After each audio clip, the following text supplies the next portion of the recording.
नमस्कार साथियों, मैं रितेश आप लोग को अपने YouTube चैनल पीसी सॉल्यूशन 360 पर स्वागत करता हूं। दोस्तों, ये 47 नंबर डे का एडिटोरिया का प्रखर एमसीक्यू बैच है इकोनॉमी, जिसमें देखेंगे आज बिहार इकोनॉमिक सर्वे सर्वे यानी बिहार आर्थिक सर्वेक्षण।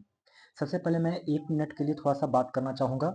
कुछ लोग बच्चे लोग बोल रहे हैं कि इकोनॉमिक्स का जो मैंने छोड़ रखा था 39 सेट से लेकर 44 सेट तक, सॉरी 43 सेट तक, उसको भी करवाने के लिए कोई लोग बोल रहे हैं। तो हम बस इतना समझाना चाहते हैं कि उतना सारा पढ़ने से आपको 3-4 मार्क्स ही मिल पाएंगे, वो भी बना पाइएगा कि नहीं कोई गारंटी नहीं है। तो टाइम वेस्ट उसमें मत कीजिए।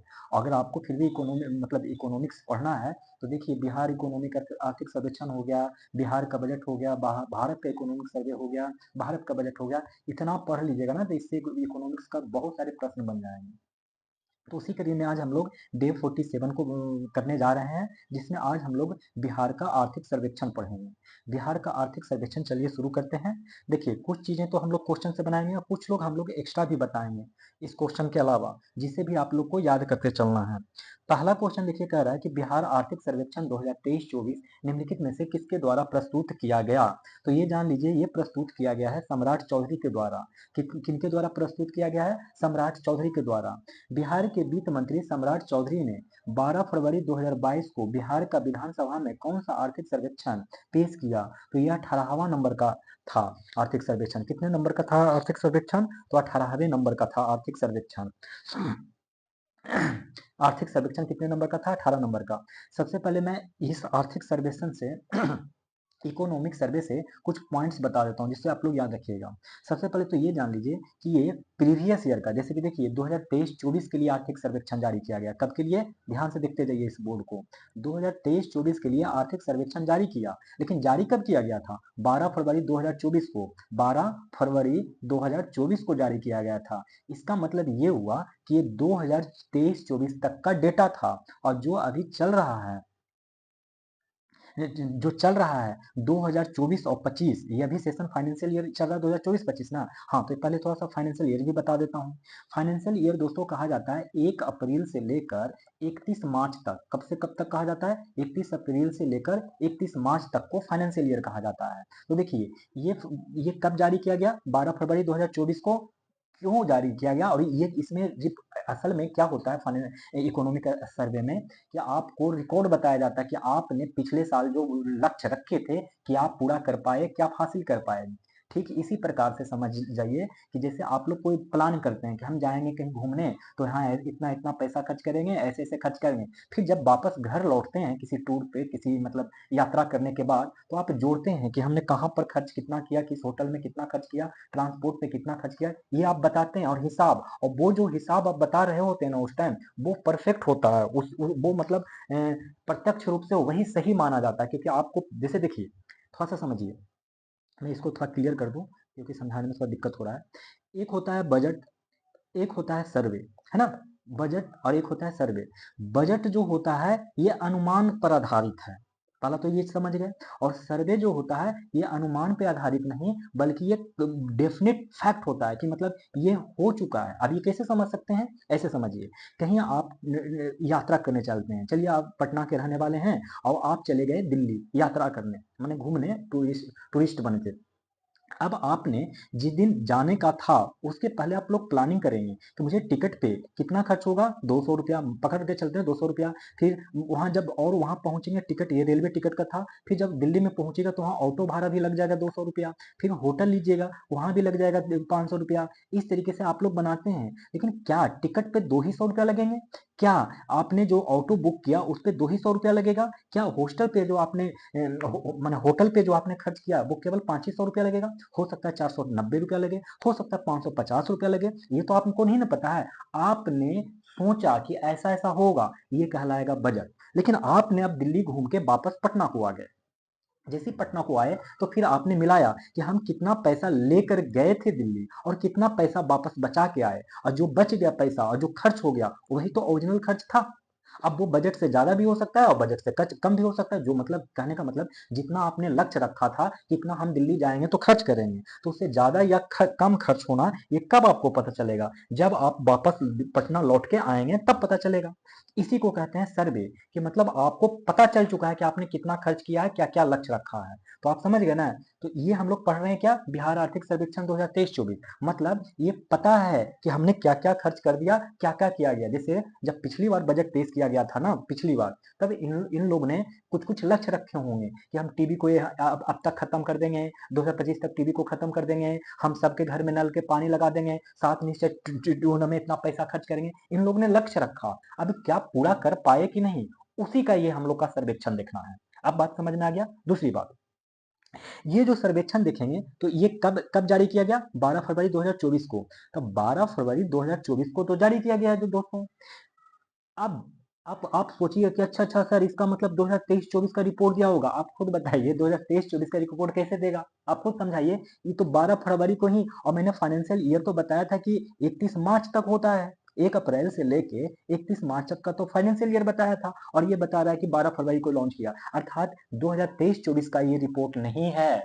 जारी किया गया है इस दिन, लेकिन ये रिपोर्ट ये नहीं है। तो किसका है सर? फिर कंफ्यूज कर रहे हैं? अरे कंफ्यूज नहीं कर रहे हैं भाई, ये रिपोर्ट है 2022-2023। कहने का मतलब आप जो जो इसके लिए जिस दिन बजट बनाया गया था, तो कुछ बजट बनाया गया होगा इस फाइनेंशियल ईयर के लिए।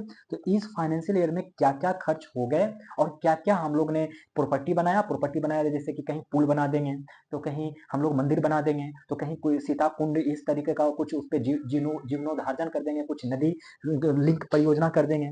तो इस पे कितना कितना खर्च हुआ, इसी का ये रिपोर्ट है। तो असल में जो हम ये 50 क्वेश्चन पढ़ेंगे, उसमें 2022 और 2023 में क्या क्या किया गया था ना, वही पढ़ेंगे। क्यों? क्योंकि हम लोग 12 फरवरी 2024 को कर रहे हैं, यानी 2023-24 का फाइनेंशियल ईयर हुआ कहाँ है, नहीं हुआ है। मतलब हम लोग एक साल बैक का पढ़ते हैं। तो अभी हम लोग 2000, अगर मैं कहूं कि 12 फरवरी 2024 कौन से फाइनेंशियल ईयर में आएगा, तो ये फाइनेंशियल ईयर आएगा 2023-24। तो रिपोर्ट किसका देगा? 2022-23 का। और जानते हैं इसके एक दिन बाद, जो कि हम नेक्स्ट वीडियो में बनाएंगे, मैंने इसी वीडियो के सेकंड पार्ट में होगा, जो बजट के नाम से होगा, 13 फरवरी को भी एक चीज पेश किया गया, उसको कहते हैं बजट। और ये बजट पता है आपको 2024-25 के लिए पेश किया गया है, कि हम 2024-25 में खर्चा करेंगे कितना कितना पैसा। और ये जो 2024-25 है ना, ये खर्चा का सर्वे, जो जैसा कि आज हम लोग पढ़ रहे हैं, ये 2026 में पढ़ेंगे। जो 2024-25 की ये बजट बनाया गया है, जो कि हम इस 50 क्वेश्चन के बाद देखेंगे, तो उसका सर्वे आप लोग को 2026 में पढ़ना होगा। और ये जो 2022-23 का देखे हैं बजट, मतलब इकोनॉमिक सर्वे देख रहे हैं, इसका तो आपने 2021-22 के बजट वाला पढ़ रहे हैं, उसमें जो लक्ष्य रखा गया था ना, उसको पढ़ रहे हैं। अब आप समझ में आ गया, आप तो कंफ्यूज नहीं करिएगा। तो ये वो रिपोर्ट कार्ड है सरकार का, जो लक्ष्य रखे थे। अब क्या रखे तो वो बजट से हम लोग को लेना देना नहीं है, पर जो कंप्लीट हो चुका उसी से लेना देना है। अब हम लोग बजट देखेंगे नेक्स्ट ईयर वाला, जो कि इसी वीडियो में होगा, लास्ट पार्ट में, लास्ट के 50 क्वेश्चन। मतलब आप समझ में आ गया कि ये जो सम्राट चौधरी थे हमारे बिहार के वित्त मंत्री, और ध्यान रखिएगा यही वित्त मंत्री हैं, और ये भी डिप्टी मिनिस्टर भी हैं। क्या है? डिप्टी चीफ मिनिस्टर भी हैं। और इन्होंने 12 फरवरी 2024 को बिहार विधानसभा में आर्थिक सर्वेक्षण पेश किया गया। और ये 18वां नंबर का आर्थिक सर्वेक्षण था। तो पूछिएगा कि तो पहला भी कभी हुआ था क्या, तो हाँ जी हुआ था ना, 2006-07 में पहली बार आर्थिक सर्वेक्षण पेश किया गया था। कब पेश किया गया था? 2006-07 में। और ये किन्होंने पेश किया? तो सम्राट चौधरी ने। तो ये दो पॉइंट आप लोग को याद हो गया। यहाँ पर मैं आप लोग को कुछ चीजें और याद करवा देता हूँ, ताकि हम लोग जब क्वेश्चन शो बनाएं तो आप हम लोग बहुत अच्छे से तरीके से सोल्व कर सकते हैं। क्या हम लोग बनाते हैं, जो देखिए, जैसे देखिए, ये हम लोग 2022-23 की बात कर रहे हैं। 2022-23 में ये रिपोर्ट कार्ड आया है, और 2022-23 का ये रिपोर्ट कार्ड आया है। तो इसमें बिहार का जीएसडीपी हम लोग बात करेंगे कि बिहार का कितना जीएसडीपी रहा। जीएसडीपी का मतलब हो गया ग्रॉस अथी sorry gross state domestic product.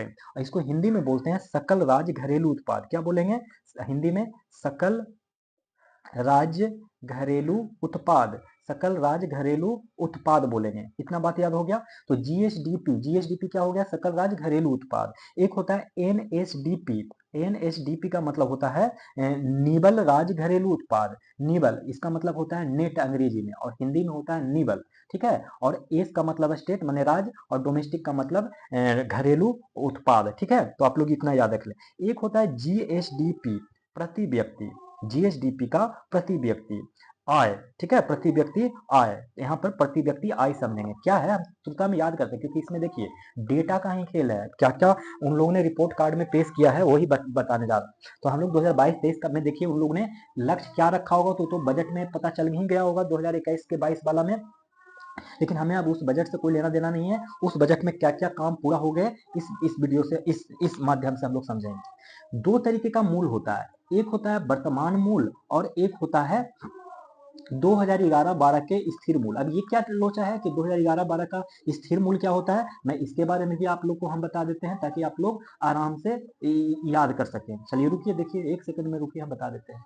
वर्तमान मूल ये होता है कि जैसे देखिए इस साल आपके जैसे बहुत सारी चीज देखते होंगे, हमको याद है बहुत साल पहले, 2-3-4 साल पहले बैंगन का कीमत पटना में मैक्सिमम 20 रुपया या 30 रुपया होता है।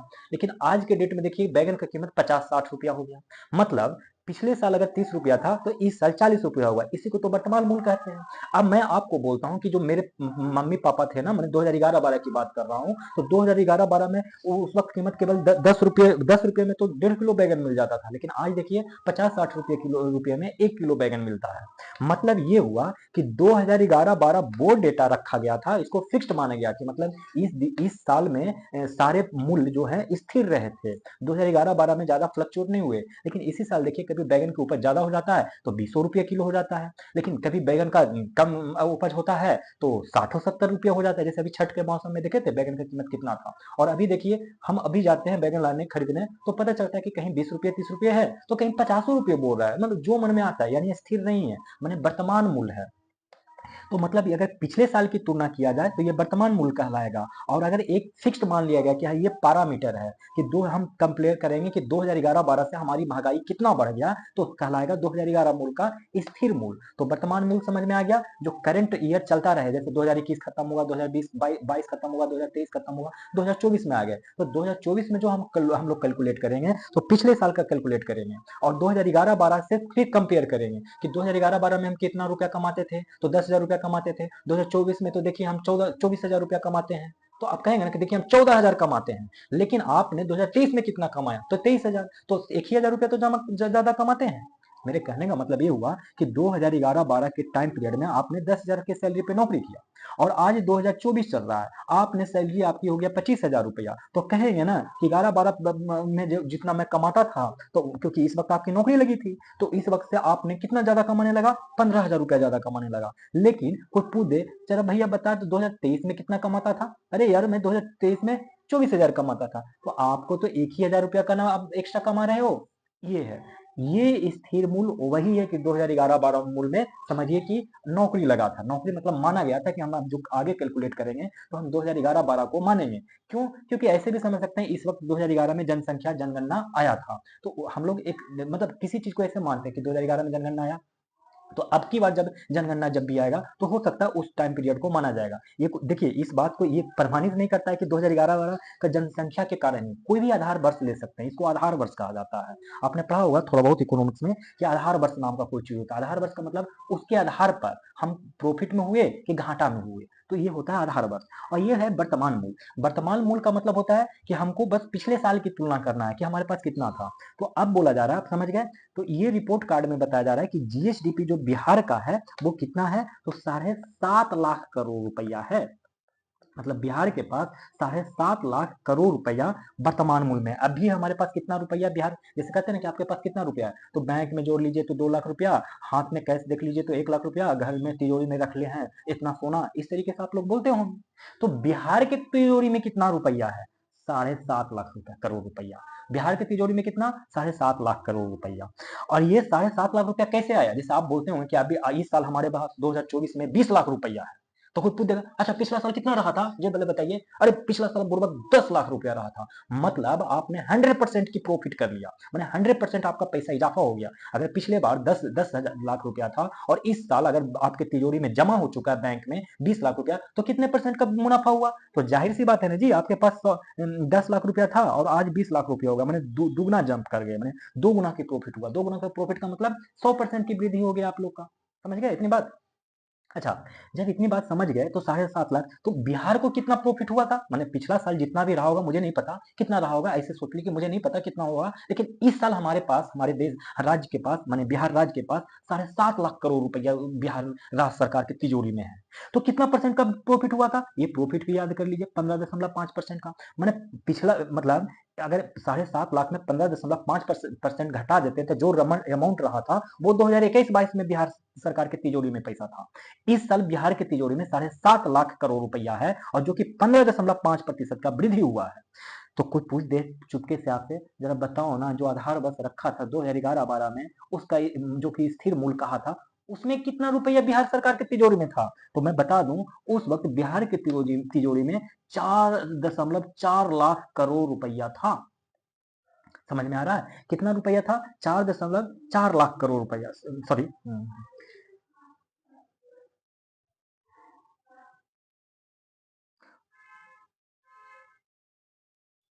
सॉरी सॉरी, यहाँ पे मैं बता दूं, यहाँ पे थोड़ा सा उल्टा बता दिया। हाँ ये सही है कि 7.5 लाख करोड़ रुपया आपके पास 15.5 ये पिछला, लेकिन जो, क्योंकि देखिए हर साल प्राइस तो बढ़ता जाता है, तो ये पूछा जा रहा है कि 2011-12 के जो प्राइस, अगर उस टाइम का हम प्राइस कैलकुलेट करते तो आज जो हमारे पास बिहार सरकार की तिजोरी में होना चाहिए तो कितना होना चाहिए? 4.4 लाख, और यहाँ पर वृद्धि हुआ है 10%, 6% की वृद्धि हुआ है। तो आप याद कैसे रखेंगे? जो सुनिए, हम जो सुनाते हैं तो समझिए।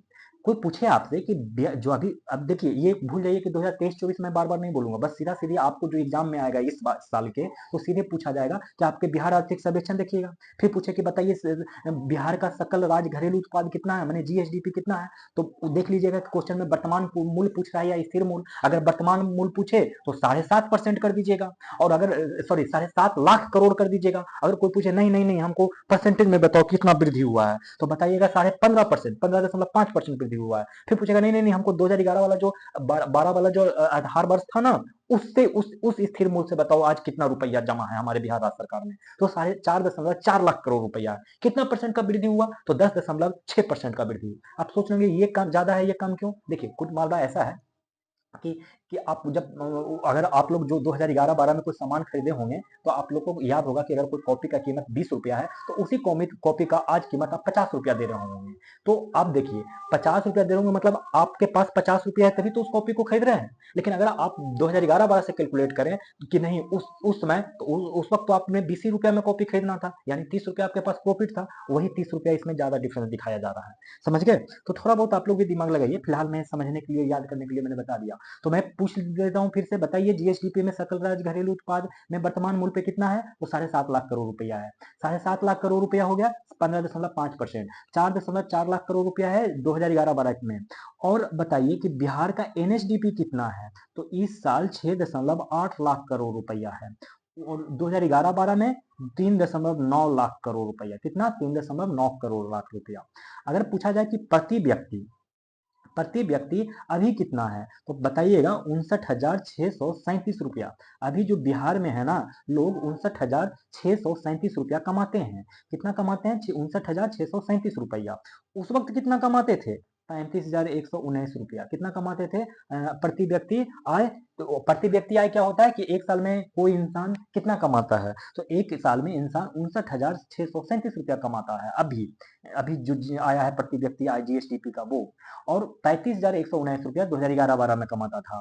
एनएसडीपी 6.8 लाख करोड़, 3.9 लाख करोड़ 2011-12 पे। एनएसडीपी 2011-12 3.9 लाख करोड़, एनएसडीपी वर्तमान मूल्य पर 6.8 लाख करोड़। अब देखिए क्वेश्चन बनाइए, बिहार आर्थिक सर्वेक्षण, ये बार बार नहीं कहा जाएगा 2023-24, इसमें पूछा कि मौद्रिक प्रति व्यक्ति आय पिछले वर्ष की तुलना में कितने प्रतिशत की वृद्धि हुई। तो ये वृद्धि आप लोग को कितना बताना है? अभी मैंने आपको पैसे में बताया था ना कि इतना हुआ, अब आप यहाँ आप लोग को बताना है परसेंट में। परसेंट में जैसे बताइएगा तो बोलिएगा कि 13.9% का वृद्धि हुआ। कितना प्रतिशत का? 13.9% का वृद्धि हुआ। बिहार आर्थिक सर्वेक्षण, ये बार बार नहीं बोलना पड़ेगा, मौद्रिक प्रति व्यक्ति आय में वर्तमान मूल्य पर कितने रुपया है, तो अभी अभी मैंने आपको वर्तमान मूल्य पे 59,637 रुपया बताया। कितना बताया? 59,637 रुपया। तो आप समझ गए, ऐसे फटाफट बनाइए। फिर कह रहा है कि देखिए ये 2022-23 जो था ना, राज्य के वास्तविक प्रति व्यक्ति आय स्थिर मूल्य पर, स्थिर मूल्य बोल दिया, इसका मतलब ये देखिए या तो 2011-12 लिखा रहेगा या तो स्थिर मूल्य लिखा रहेगा। तो इस वक्त पर परसेंटेज पूछ रहा है कि कितना परसेंटेज होगा, तो बताइएगा 9%। देखिए थोड़ी देर पहले हमने कितना परसेंट बताया था, ऊपर में एक बार देख लीजिए। ऊपर में हमने तीसरे क्वेश्चन में बताया था कि ये परसेंटेज 13.9%, मतलब अगर पूछा जाए, देखिए प्रति व्यक्ति आय पिछले वर्ष की तुलना, ये आधार वर्ष 2011-12 स्थिर, देखिए स्थिर वर्ष बोला जाए तो समझ जाइएगा, या स्थिर मूल्य पूछा जाए तो 2011-12 की बात कर रहा है, तो स्थिर वर्ष दिया जाएगा, स्थिर मूल्य दिया जाएगा, या 2011-12, ये तीनों में से कोई एक मेंशन कर दिया जाएगा। और जब पिछले वर्ष की तुलना कहा जाए तो प्रति व्यक्ति जो बढ़ा है 13.9% बढ़ा है, और रुपया की बात करें तो 59,637 रुपया हुआ, 59,637 रुपया हुआ है, 59,637 रुपया हो गया पर महीने पर साल लोग कमा लेते हैं बिहार में, एवरेज है, ये एवरेज है। ऐसा मत कहिए कि हमारे खान सब तो कमा लेते हैं महीने का कम से कम तो 50 लाख। 50 लाख ज्यादा बोल दिया क्या? नहीं, कमा लेते होंगे, वो बड़ा अच्छा इंसान है तो उतना कमा लेते होंगे। और हम लोग को देखिए एक साल में लोग 60,000 रुपया नहीं कमा रहा है ये तो लेकिन फिर भी देखिए बढ़ोतरी हुआ है, 13.9% का बढ़ोतरी हो गया है। आप जरा सोचिए, अगर यहाँ पर 13.9% का बढ़ोतरी हुआ तो समझिए कि अगला बार 65+ हजार कमाता हुआ नजर आएगा। आगे पढ़ते हैं हम लोग। उसी प्रकार से कह रहा है कि जो स्थिर मूल्य पे, देखिए स्थिर मूल्य पे प्रति व्यक्ति कितना बढ़ोतरी हुआ है, तो ये बढ़ोतरी हुआ है 9% का। और इसके साथ साथ कितना पैसा कमा रहा है इन लोग, तो कमाता था उस टाइम तो 35,119 रुपया, 35,119 रुपया। इतना बात समझ में आ गया? तो आ गया। अब सुनिए 7 नंबर का क्वेश्चन। 7 नंबर में कह रहा है कि उपयुक्त में से कौन सा कथन सही है, तो इसमें से देखिए दोनों ही कथन क्या है, सही है। पहला कह रहा है कि बिहार में उपभोक्ता मूल्य सूचकांक यानी सीपीआई पर मुद्रास्फीति दर सितंबर 2022 से सितंबर 2023 तक, सितंबर 2022 से सितंबर 2023 तक कितना रहा मुद्रास्फीति दर, तो 5.5%। कितना रहा? 5.5%। सीपीआई कितना रहा? उपभोक्ता मूल्य सूचकांक, कंज्यूमर प्राइस इंडेक्स कितना रहा मुद्रास्फीति सितंबर 2022 से सितंबर 2023 के बीच में, तो 5.5%। और इस अवधि में मुद्रास्फीति दर ग्रामीण क्षेत्र में कितना रहा, तो 5.5, और शहरी क्षेत्र में 5.6। इस देखिए सीपीआई एक होता है शहरी और एक होता है ग्रामीण, तो ग्रामीण में कितना रहा और शहरी में कितना रहा, तो ग्रामीण में जो रहा वो रहा 5.5%, और शहरी में कितना रहा 5.6%। तो आप लोग इतने पॉइंट याद रख लेंगे। अब हम लोग देखेंगे अगला प्रश्न, और अगला प्रश्न कह रहा है 6-7 हो गया ना, अब 8 नंबर। ये कह रहा है कि अभी अभी मैंने याद करवाया था कि बिहार आर्थिक सर्वेक्षण के अनुसार वित्तीय वर्ष 2022-23 में बिहार का सकल जीएसपी कितना परसेंट बढ़ने की मैंने बात कहा था, तो आप लोग तुरंत बता दिए कि सर 10.6% कहे थे, जो आप लोगों को याद नहीं है क्या? और क्यों कहे थे? क्योंकि ये स्थिर मूल्य पे कह रहा है, तो कहिएगा कि फिर आप लोग बताइएगा हाँ वर्तमान मूल्य पे तो 5.5 साढ़े, ये वाला मैंने कब बताया था? वर्तमान मूल्य पे बताया था। और ये कब बताया था? स्थिर मूल्य पे बताया था। देखिए क्वेश्चन इस तरह से पूछा जाता है कि बिहार आर्थिक सर्वेक्षण के अनुसार वित्तीय वर्ष 2022-23 में बिहार का सकल राज्य घरेलू उत्पाद जीएसडीपी स्थिर मूल्य पर कितना प्रतिशत बढ़ गया? 10.7। स्थिर मूल्य पर, यही पूछ देता कि नहीं हमको स्थिर मूल्य पर ना बताओ, वर्तमान मूल्य पे बताओ, तो लोग 15.5%। फिर देखिए ये पूछ रहा है सकल घरेलू उत्पाद वर्तमान मूल्य पे, बताइए मरिए कटाक से 9 का डी होगा 15.5%, ऐसे बनाए जाते हैं। अगला क्वेश्चन देखिए, कह रहा है कि बिहार आर्थिक सर्वेक्षण के अनुसार वित्तीय वर्ष 2022-23 में बिहार का सकल राज्य घरेलू उत्पाद वर्तमान मूल्य पर कितना है? देखिए बताया था ये क्या कर रहा है, वर्तमान मूल्य पर, और वर्तमान मूल्य पर हमने कितना बताया था?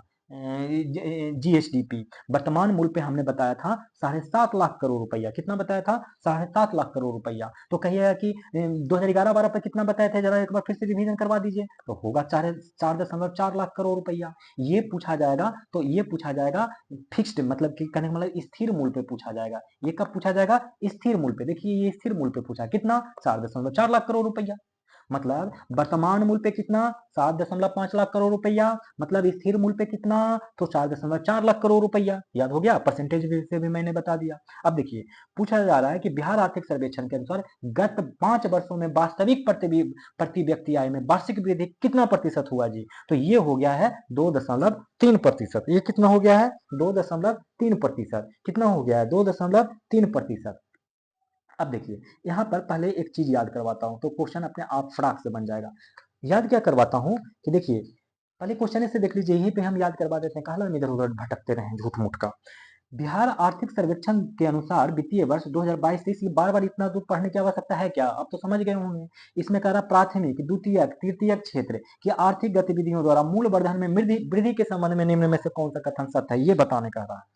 तो देखिए मूल वृद्धि, मूल वर्धन वृद्धि का मतलब होगा प्राथमिक क्षेत्र किसको कहते हैं आप ही बताइए। जिसमें खनन का कार्य हो, जिसमें कृषि का कार्य हो, जो चीज हमें नेचर से प्राप्त हो जाए उसको प्राथमिक क्षेत्र कहते हैं। और द्वितीय क्षेत्र किसको कहते हैं कि जो प्राथमिक क्षेत्र से हमें प्राप्त हो जाए उसी को प्रोसेसिंग कर देंगे, उसी को नया चीज बना देंगे, तो द्वितीय क्षेत्र के अंतर्गत आता है। जैसे पानी हमें प्राथमिक क्षेत्र मिलता है, उसका हम लोग इलेक्ट्रिसिटी बना देंगे, द्वितीय क्षेत्र में आएगा। और द्वितीय क्षेत्र में आएगा हमको गेहूं चावल एग्रीकल्चर से मिलता है, जो कि नेचुरल से मिल हो गया, प्राथमिक क्षेत्र में आ गया। उसको हम लोग आटा बना दिया, आटा बना के हम लोग बिस्कुट बना दिए, द्वितीय क्षेत्र में आएगा। तृतीय क्षेत्र में क्या होता है, जो बिस्कुट आपने बना दिया है उसको आप टेम्पू से बैठा के ट्रक में लोड करके पटना शहर में ला के पटना के सारे मार्केट में बेच देंगे, वो तृतीय क्षेत्र खड़ा है। और वही बिस्कुट अगर खराब बिस्कुट बना दिए खा के लोग का बीमार हो जाए, वो सबका पेट खराब हो जाए, तो कहाँ जाएगा, हॉस्पिटल में जाएगा। जब हॉस्पिटल में जाएगा तो जो डॉक्टर साहब ट्रीटमेंट करेंगे, जो दवा देंगे, जो करेंगे, उसको सर्विस सेक्टर भी बोलते हैं तृतीय क्षेत्र को, मैंने सर्विस का काम। तो डॉक्टर क्या हो जाएंगे तृतीय क्षेत्र में। अब बिस्कुट वाला पर गुस्सा आ जाएगा कस्टमर को, कोई पढ़ा लिखा कस्टमर को, वकील जैसे जैसे हम भी वकील हैं, तो हमको गुस्सा आ जाएगा तो हम केस कर देंगे बिस्कुट वाले फैक्ट्री को। अब बिस्कुट वाले फैक्ट्री को केस कर देंगे, यानी हम वकील हो गए, तो हो गया क्या तृतीय क्षेत्र। आप समझ गए, प्राथमिक क्षेत्र द्वितीय क्षेत्र तृतीय। ये पूछ रहा है क्वेश्चन कि आर्थिक गतिविधियों द्वारा मूल्य वर्धन वृद्धि के संबंध में निम्न में से कौन सा कथन सत्य है। तो देखिए पहले कौन सा कथन सत्य है, तो हम इसमें आप लोग को पूरा ही समझा देता हूं। बिहार में अगर बात किया जाए, बिहार में तो ये हो गया प्राथमिक क्षेत्र, ये हो गया द्वितीय क्षेत्र, ये हो गया। इसमें पहले मैं बता दूं कि सारा का सारा ऑप्शन सही है, इसमें कुछ भी नहीं है, आप लोग चाहे तो रट लें, लेकिन मैं आपको पूरी तरीके से याद करता हूँ, तो रुकिए ना एक मिनट, देखिए ना सब याद हो जाएगा, हमारे साथ खाली बने रहिए। देखिए आप लोग क्या करिएगा, पूछा जाता है कि बताओ हमारे बिहार में ऐसे कितने लोग हैं जो मतलब ऐसे कितना माने पैसा हमारे पास है जो प्राथमिक क्षेत्र से आता है। ऐसा होगा ना, जैसे आपने 100 रुपया कमाया, तो जब 100 रुपया कमाए तो आपके पास कैसे कैसे कमाते होंगे आप।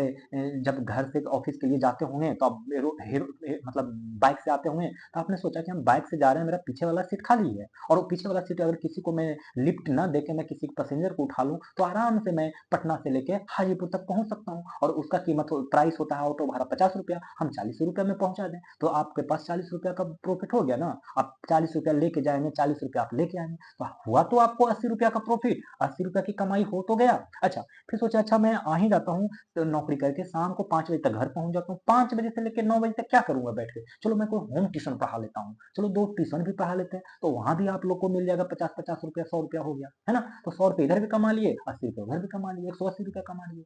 तो जो आपने ट्रेवलिंग किया, और अगर आप समझिए कि थोड़ा बहुत आपको इंजेक्शन वगैरह भी देने आता, आपको आ गया किसी को एक्सीडेंट हो गया उसको इंजेक्शन देने की आवश्यकता, आपने इंजेक्शन भी ठोक दिया, तो इंजेक्शन का भी पैसा लीजिएगा नहीं लीजिएगा। या फिर सोचे कि चलो कहीं कुछ करना है, मैंने खेती बाड़ी करना है, घर पे आए और पता चला सुबह सुबह आप लेट से जाते हैं 9 बजे, तो सोचे थोड़ा सा सब्जी उपजा लेते हैं, सब्जी भी बेच देंगे।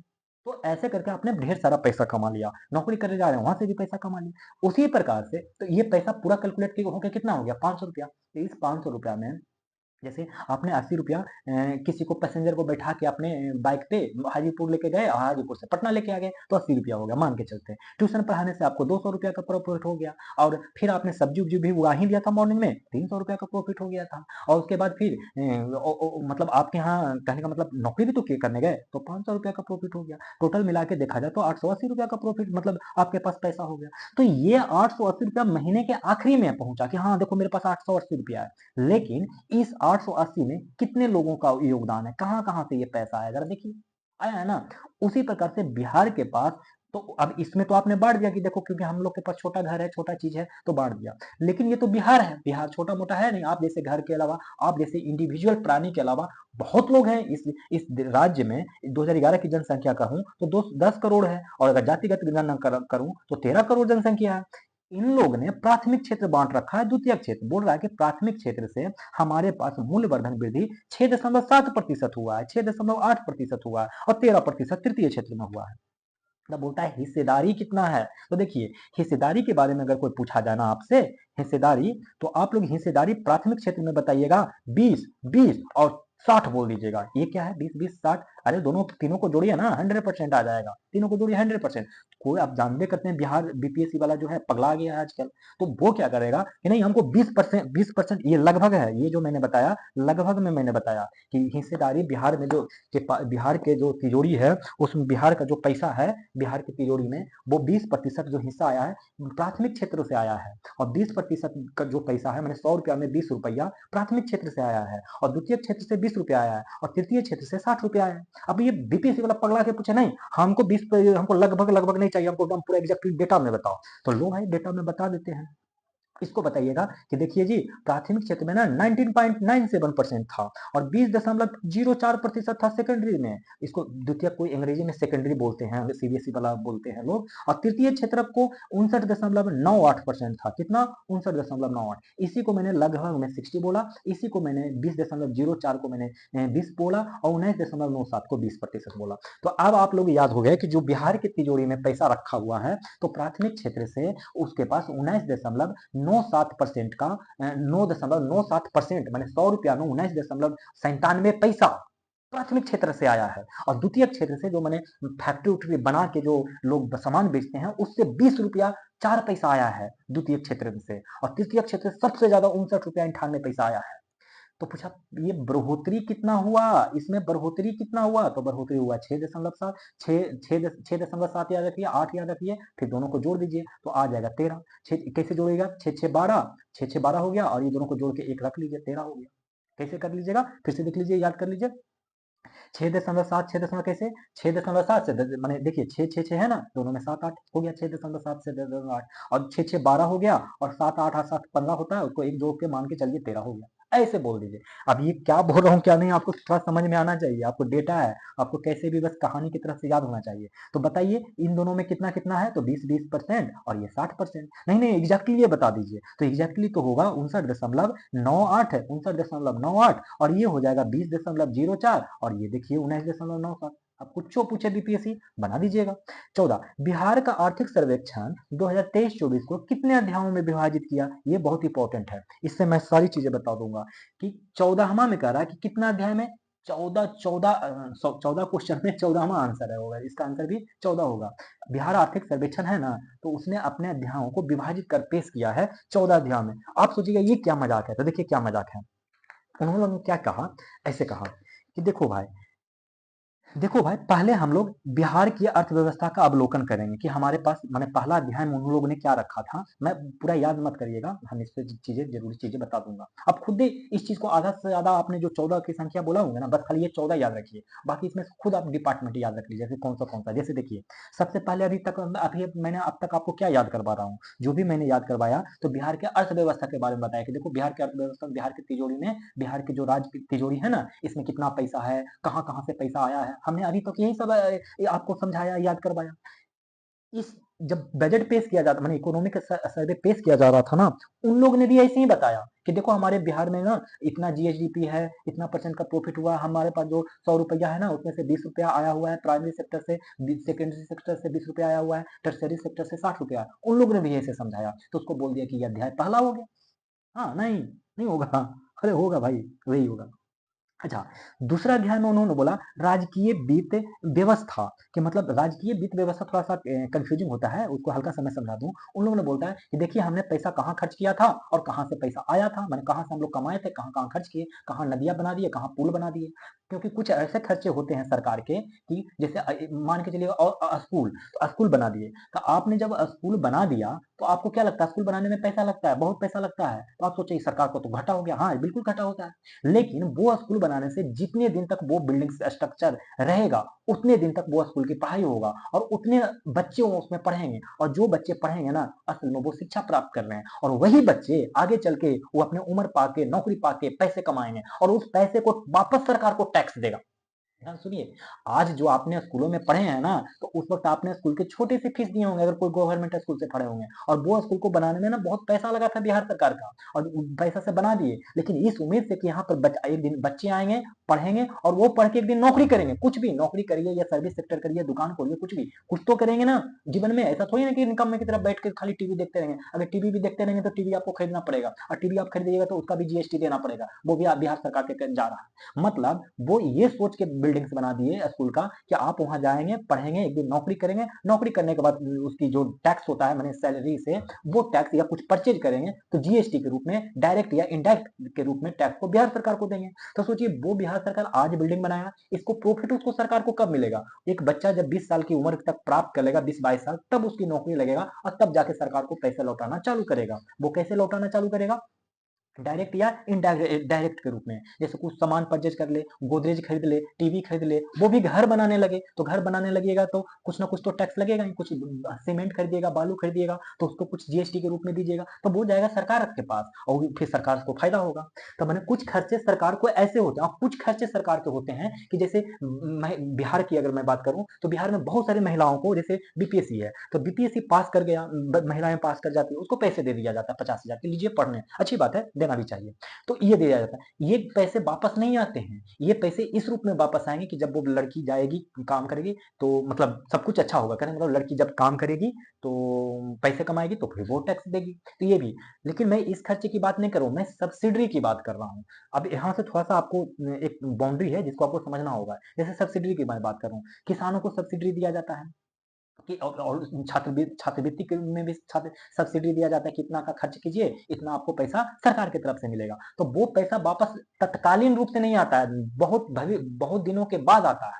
तो ऐसे खर्चों को देखा जाता है कि ये सरकार के ये भी तो खर्चे हैं, रोड बना देना, छात्रवृत्ति देना, सब्सिडी देना, या फिर ग्रांट देना, माने अनुदान। जैसे आप मान के चलिए, अभी बहुत सारा सुनते होंगे भारत सरकार के बारे में कि नेपाल को ग्रांट दे दिया गया। अब वो जो ग्रांट दिया गया ना, वो वापस नहीं लौट के आ सकता। मालदीव को जो पैसे दिया जाता है वापस नहीं आता है। ये जो बांग्लादेश में हम लोग बहुत सारे खर्च कर देते हैं, वो पैसा वापस नहीं आता है। श्रीलंका को हम लोग ने जो पैसे दे दिए, लोन के रूप में दीजिएगा तो वापस आ जाएगा, लेकिन आपने ग्रांट दे दिया, अनुदान दे दिया। अफगानिस्तान में उतना उतना टन आपने अनाज भेज दिया, अफ्रीका में आपने उतना उतना टन आपने अनाज भेज दिया, गेहूं चावल भेज दिया, तो वो वापस नहीं आएगा, उसके पैसे आपको नहीं मिलने जा रहा है। लेकिन आपके बस संबंध सुधरेगा कि भारत अफगानिस्तान का संबंध अच्छा है, बस इतना ही, और आपको कोई प्रॉफिट नहीं होने जा रहा। तो ये खर्च भी तो सरकार के हैं, ये खर्च कहाँ से लेके आएगा? हम ही लोग से तो लेगा। तो कुछ ऐसे भी खर्च होते हैं। तो वही उन लोगों ने बताया सेकंड चैप्टर में कि हम लोग राजकीय वित्त व्यवस्था उसी के बारे में पढ़ना है। तीसरा उन लोगों ने कृषि सोच लिया। तो पहला क्या सोच लिया?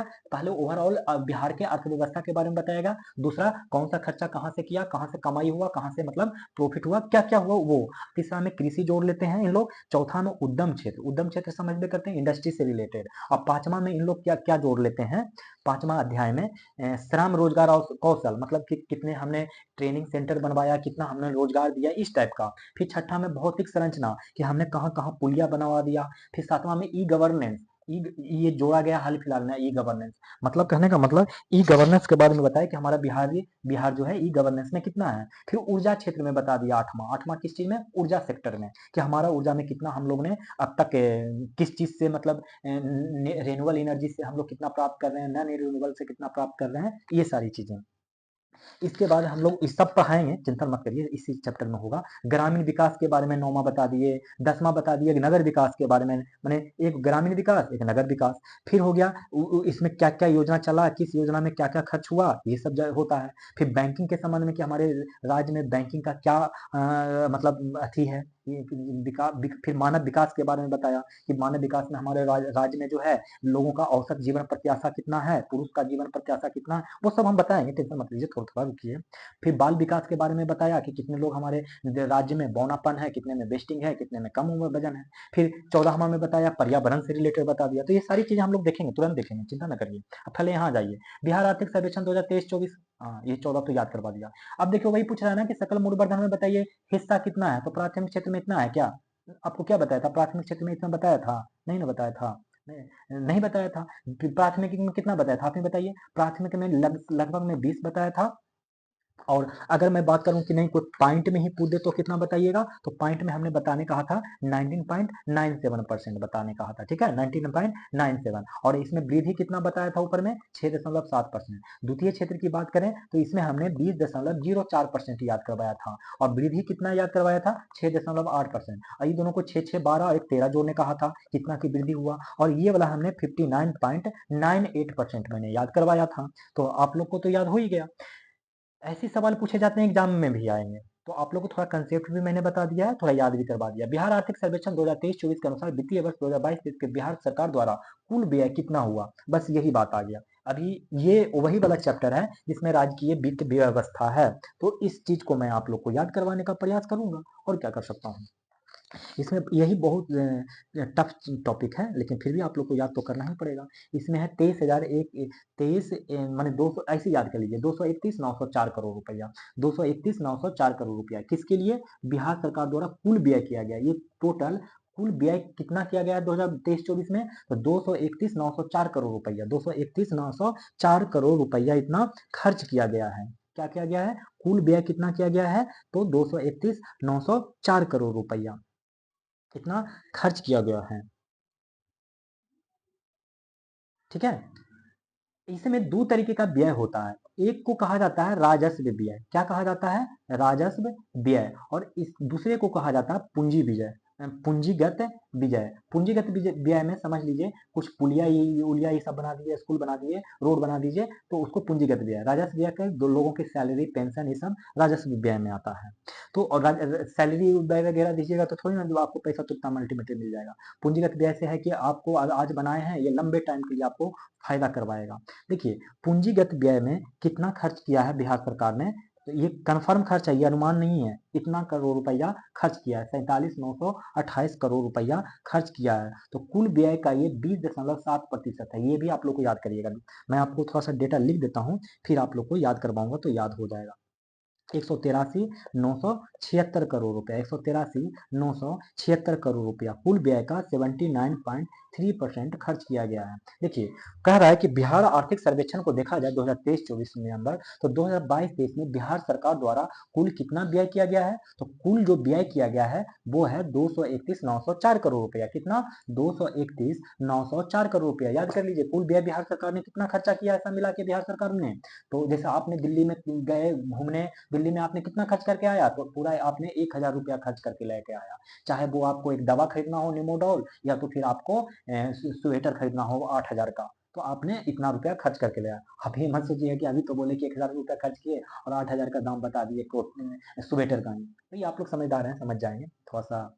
हाँ तो देखिए, तो बिहार सरकार ने टोटल कितना खर्च किया, 231,904 करोड़। याद हुआ तो बोलिए, मेरे संग बोलिए, 231,904 करोड़ बिहार सरकार ने खर्चा किया। दो तरीके का इसमें खर्चा था, एक राजस्व व्यय था, एक पूंजीगत व्यय था। एक राजस्व व्यय था और एक पूंजीगत व्यय था। यहाँ पर समझ में नहीं आ रहा होगा राजस्व व्यय और पूंजीगत व्यय, तो बस थोड़ा सा समझ लीजिए कि पूंजीगत में कोई स्कूल बना दिया होगा, कोई रोड बना दिया होगा, उसमें जो खर्चा हुआ उसको पूंजीगत व्यय कहेंगे। और पूंजीगत व्यय देखिए कितना कम है, 47,928 रुपया। कैसे बिहार डेवलप करेगा भाई, ये तो वो है ना कि लंबे टाइम तक प्रॉफिट देगा, धीरे धीरे करके देगा, बहुत अच्छे खासा प्रॉफिट देगा। इसमें हम लोग की कम है। राजस्व व्यय देखिए, भारत बिहार सरकार को खाली सैलरी वगैरह पेंशन वगैरह में खर्च चला जाता है, सब्सिडी वगैरह में। राजस्व व्यय 183,976 करोड़, 183,976 करोड़। और पूंजीगत व्यय 47,928 करोड़, 47,928 करोड़, 47,928 करोड़, 47,928 करोड़। 183,976 करोड़, 183,976 करोड़ राजस्व व्यय है, 183,976 करोड़ राजस्व व्यय। परसेंटेज में भी याद कर लीजिए, 79.3% है, 79.3% है पूंजीगत व्यय, राजस्व व्यय। और इसका 20.7% है, 47,928 करोड़ पूंजीगत व्यय। आप लोग को याद हो गया एक चीज। अच्छा, यहाँ पे चलिए, कह रहा है कि बिहार आर्थिक सर्वेक्षण 2023-24 के अनुसार वित्तीय वर्ष 2022-23 में बिहार सरकार द्वारा कुल व्यय के संबंध में निम्न में से कौन सा कथन सत्य है। तो इसमें से जो कथन सत्य है वो दोनों का दोनों ही कथन सत्य है। किसके बारे में, तो कुल व्यय के बारे में। 2023-24 में कह रहा कुल व्यय में स्थापना एवं कार्यान्वित व्यय का हिस्सा 54 7% रहा है। कितना रहा है? 54.7% रहा है। बिल्कुल सही। योजना व्यय पे 45.3% पे। योजना व्यय पे सोचिए, योजना चला दिया गया फ्री में कि सबको मुख्यमंत्री बालिका योजना, तो कोचिंग ढेर तरीके का योजना है, तो 7 निश्चय योजना है सब तरीके का। तो योजना व्यय पे कितना? 45.3%। और स्थापना या कार्यान्वित व्यय पर कितना? 54.7%। 54.7%। ये दोनों को जोड़िए तो हो गया 100%। ठीक है, इन दोनों को जोड़िएगा हो गया 100%। मैंने योजना व्यय 45.7%, ये स्थापना कार्यान्वित 54.7%। ठीक है। अच्छा, जरा हमको एक चीज बताइए, यहाँ पर आपसे हम एक सवाल पूछते हैं थोड़ा सा, जरा बताइएगा। ये तो खर्चा मैंने आप लोग को बता दिया, बिहार सरकार पैसा सा नहीं कमाया गया होगा क्या? अरे बिल्कुल कमाया हुआ है, बहुत सारा पैसा हमारे बिहार सरकार कमाए हैं। तो कितना प्राप्ति कमाए हैं? बात तो है ना। तो दो तरीके का प्राप्ति इसमें बुक्स में लिखा हुआ है। एक को बोलते हैं राजस्व प्राप्ति, ठीक है, एक को बोलेंगे राजस्व प्राप्ति, और एक को बोलेंगे पूंजीगत प्राप्ति। क्या बोलेंगे? पूंजीगत प्राप्ति। ठीक है, पूंजीगत प्राप्ति। प्राप्ति का मतलब कमाई, मतलब आय हुआ। कितना है पूंजीगत प्राप्ति, राजस्व प्राप्ति पहले बताइए। 172,688 करोड़। कितना? 172,688 करोड़। 172,688 करोड़। 172,688 करोड़। अब पूंजीगत प्राप्ति कितना हुआ बिहार सरकार को? तो 48,325 करोड़। 48,325 करोड़। सब करोड़ में होगा, सब क्या चीज में होगा? करोड़ में होगा। तो पूंजीगत प्राप्ति कितना? तो 48,325 करोड़। राजस्व प्राप्ति कितना? 172,688 करोड़। 172,688 करोड़। कोई पूछे कितना कुल प्राप्ति, भाई मैं ये नहीं बताऊंगा, ये आप लोग बताइए, दोनों को जोड़ दीजिएगा, जितना आएगा उतना लिख दीजिएगा। ये आपका काम है, आप बताइए कि कुल प्राप्ति बिहार सरकार को कितना हुआ है, इतना पता है? देखिए अभी इन दोनों को जोड़ भी लीजिएगा तो कितना जोड़ के आएगा, जितना भी आएगा देख लीजिएगा अपने हिसाब से। और खर्चा कितना बिहार सरकार कर दिया है? 231,904 करोड़। इतना खर्चा हुआ, ध्यान रखिएगा। चलिए मैं जोड़ ही देता हूँ दोनों को। कितना हो जाएगा? 8 5 13, और 8 2 10 1 11, और 6 3 9 1 10 के 0 बाकी हाथ में 1, और 2 10 1 11 बाकी हाथ में 1, 4 7 11 1 12 के 2 बाकी हाथ में 1, और 1 1 2। देखिए ये क्या था इतना? 2 2 2 1 221,03 यही था ना जोड़ के? एक बार फिर से जोड़ देते हैं, क्या दिक्कत है? 5 8 5 13, 3 8 3 11, 1 3 1 4 6 4 10 के 0 बाकी हाथ में 1, और 2 10 1 11। हाँ सही है। देखिए बिहार सरकार 221,013 कमाया, ये मतलब ये हुआ प्राप्ति, और ये हुआ खर्चा। अब आप बताइए खर्चा ज्यादा कि प्राप्ति, मैंने कमाई ज्यादा? खर्चा ज्यादा कि कमाई ज्यादा? यहाँ पर खुद देख लीजिए ना, ये 231 है, ये 221 है, मैंने 10 का घाटा हो गया। कितना का घाटा हुआ है? लगभग लगभग देखिए ना, ये 10 का है ना, लगभग 10 मैं बोल रहा हूँ। लेकिन जो घाटा हुआ है इन दोनों में, तो वो जो घाटा पूरा अगर देखा जाए, जिसको कि मतलब कहने का मतलब प्राप्ति को राजकोषीय घाटा, हाँ, तो ये घाटा इसमें लग रहा है। देख नहीं लग रहा है कि 231 रुपया आप खर्चा किए हैं और 221 रुपया कमेबे किए हैं, और कमाई से ज्यादा आपने खर्चा घाटा कर दिया, तो बिहार सरकार के घाटे भी हुए हैं। तो वो घाटा पहले याद कर लीजिए। खर्चा बिहार सरकार का 231,904, प्राप्ति कितना? 231,013। ऐसे में आप लोग राजस्व व्यय और जो कोची कोची जो करते हैं, राजस्व खर्चा और पूंजीगत खर्चा, यहाँ पे भी राजस्व प्राप्ति और पूंजीगत प्राप्ति, इस तरीके से आप लोग याद कर लीजिए। लेकिन हम आपको खर्चा अति घाटा बता देते हैं कि बिहार सरकार को जो घाटा लगा है वो कितना लगा है, और कौन से घाटा होता है ये भी जान लेते हैं। तो एक घाटा होता है राजस्व घाटा। कौन सा घाटा? राजस्व घाटा। और एक घाटा होता है राजकोषीय घाटा। क्या होता है? राजकोषीय घाटा। एक क्या होता है? राजकोषीय घाटा। और तीसरा घाटा होता है प्राथमिक घाटा। क्या होता है? प्राथमिक घाटा होता है। तो एक राजस्व घाटा होता है, एक राजकोषीय घाटा होता है, एक प्राथमिक घाटा होता है। प्राथमिक घाटा ये कितना कितना हुआ है राजस्व घाटा? तो राजस्व घाटा हुआ है, जो अभी मैंने ऊपर में घटा के दिखा रहा था कि देखो 10,000 के आसपास, 10 के आसपास का घाटा हो रहा है। तो असल में पूरा घटाइएगा तो इतना 11,288 करोड़ रुपया का घाटा हुआ है। कितना? 11,288 करोड़। अगर कोई पूछे राजकोषीय घाटा बताओ कितना हुआ है, तो 44,823 करोड़ रुपया का घाटा हुआ है। 44,823 करोड़ रुपया का। कोई पूछे प्राथमिक घाटा कितना होता है, तो 29,640 करोड़ रुपया का घाटा हुआ। कितना? 29,640 करोड़ रुपया का घाटा हुआ। राजस्व घाटा 11,288 करोड़। राजस्व घाटा 11,288 करोड़। राजकोषीय घाटा 44,823 करोड़। राजकोषीय घाटा 44,823 करोड़। प्राथमिक घाटा 29,640 करोड़। प्राथमिक घाटा 29,640 करोड़। कोई पूछ लेगा कि नहीं नहीं हमको परसेंटेज में में बताओ। तो लीजिए, वो राजेश घाटा हो गया 1.5%। और किसका? जीएसडीपी का। ये जीएसडीपी का याद रखिएगा, जो हमने बताया था, gross state state gross state domestic product. और 6% बता दीजिएगा राजकोषीय घाटा, और 3.9% बता दीजिएगा प्राथमिक घाटा। प्राथमिक घाटा 3.9%, राजकोषीय घाटा 6%, राजस्व घाटा 1.5%। 1.5%। ये घाटा मैंने आप लोग को याद करवा दिया। एक चीज मैं आप लोग को और याद करवाता हूँ। क्या याद करवाता हूँ कि आप लोग को पता है प्रति व्यक्ति आय तो हमने बता ही दिया था कितना कितना, लेकिन अगर मैं पूछूं कि प्रति व्यक्ति, आप लोग बताते चलिएगा, प्रति व्यक्ति आय सर्वाधिक कौन सा जिला में है? प्रति व्यक्ति आय सर्वाधिक कौन सा जिला में, माने प्रथम जिला कौन है प्रति व्यक्ति आय में? पता है? ये जो प्रति व्यक्ति आय है ना, माने प्रथम स्थान पे, माने कि सबसे हाईएस्ट, तो एक और इसका वाहन भी है, सबसे लोएस्ट, माने सबसे कम स्थान पे, माने द्वितीय स्थान पे, ऐसे याद कर लीजिए, द्वितीय स्थान पे। तो प्रति व्यक्ति बताइए आय प्रथम स्थान पे, तो प्रति व्यक्ति आय सबसे अधिक है, ठीक है ना, सबसे अधिक कहाँ? मैं थोड़ा सा फिर से क्लियर करके लिख देता हूँ, कंफ्यूज हो रहा होगा। देखिए, हम लोग इसमें पढ़ेंगे पहला स्थान पे और दूसरा स्थान पे पढ़ेंगे, ठीक है, बस यही दो चीज पढ़ेंगे, पहला स्थान पे और दूसरा स्थान पे, इसी का हम लोग बनाएंगे लिस्ट। अच्छा, कोई पूछ देगा कि बताइए प्रति व्यक्ति आय बता दीजिए, प्रति व्यक्ति आय बता दीजिए सर्वाधिक कहाँ है भाई? प्रति व्यक्ति आय सर्वाधिक कहाँ है? तो यही कोई पूछ देगा आपसे कि प्रति व्यक्ति आय सर्वाधिक नहीं, बल्कि सबसे कम बताइए कहाँ है? सबसे कम बताइए, मैंने सर्वाधिक पूछे तो कहाँ बताइएगा, कम पूछे तो कहाँ बताइएगा। और कोई ये पूछ दे कि पेट्रोल, पेट्रोल की खपत सबसे ज्यादा कौन करेगा? पेट्रोल की खपत ज्यादा कौन करेगा भाई? और जैसे ये पूछेगा ना, तो ये भी पूछेगा कि पेट्रोल की खपत बताओ सबसे कम कौन करेगा।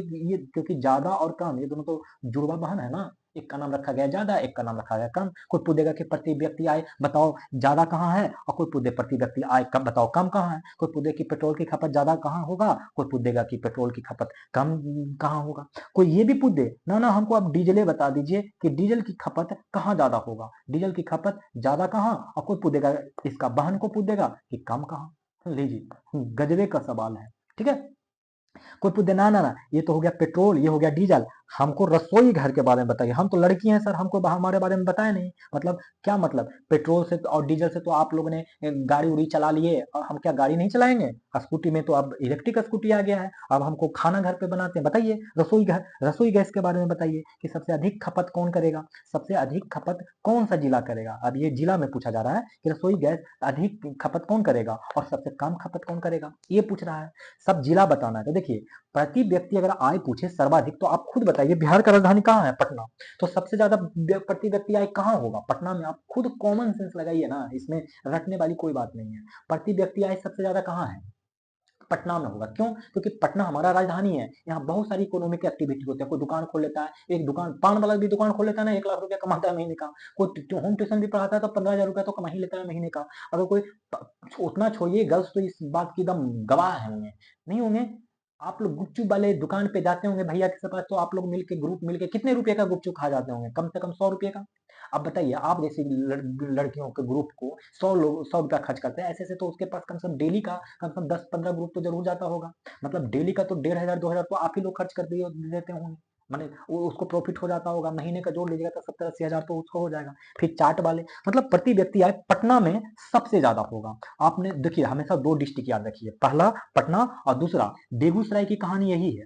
बेगूसराय में भी प्रति व्यक्ति आय अच्छा खासा है। मैंने पटना के बाद बिहार का डिस्ट्रिक्ट कौन है? पटना और बेगूसराय। कोई पूछेगा बताओ कम, तो देखिए कम कहाँ होगा? जहाँ जनसंख्या कम होगा, जनसंख्या कम नहीं मतलब जहाँ क्षेत्रफल कम होगा वहां पर एक्टिविटी कम होगा, और वो जिला है शिवहर। वो कौन सा है? शिवहर। और दूसरा कौन है? अररिया। यहाँ पर ना प्रति व्यक्ति आय सबसे कम है, माने शिवहर में सबसे कम है, इससे थोड़ा सा अच्छा अररिया है। तो याद हो गया प्रति व्यक्ति आय सबसे ज्यादा, सबसे। अब ये कहिए फर्स्ट में शिवहर कैसे हो गया? तो शिवहर इसलिए हो गया कि नीचे से नंबरिंग काउंट करिए, तो पहला नंबर पे शिवहर, नीचे से काउंट करिए तो ऊपर में जाइएगा तो सेकंड नंबर पे अररिया। तो अररिया ज्यादा पैसा कमाता है, अररिया का प्रति के लोग प्रति व्यक्ति आय ज्यादा है शिवहर से। याद हो गया? बताइए प्रति व्यक्ति आय सबसे ज्यादा कहाँ? पटना में। दूसरे स्थान पे बेगूसराय। प्रति व्यक्ति आय में सबसे कम कहाँ? शिवहर में। और दूसरे स्थान पे कौन? अररिया में। पेट्रोल कहाँ होगा भाई सबसे ज्यादा खपत कहाँ होगा, पेट्रोल की खपत सबसे ज्यादा कहाँ होगा, तो बताइए गाड़ियां सबसे ज्यादा कहाँ होता है, आप ही बताइए। कहिएगा है सर नहीं जानते हैं, पटना में। और ऐसे भी जान लीजिए, पैसा किस जिसके पास रहेगा वो वही ना पेट्रोल खरीदेगा, जिसके पास पैसे नहीं है वो पेट्रोल खरीदेगा। किसी भिखारी को कहिए जाओ ये पेट्रोल लेके आओ 10 किलो लीटर, वो देगा नहीं देगा, है ना। तो ये पटना हो जाएगा, पेट्रोल की खपत पटना ज्यादा हो जाएगा, ठीक है।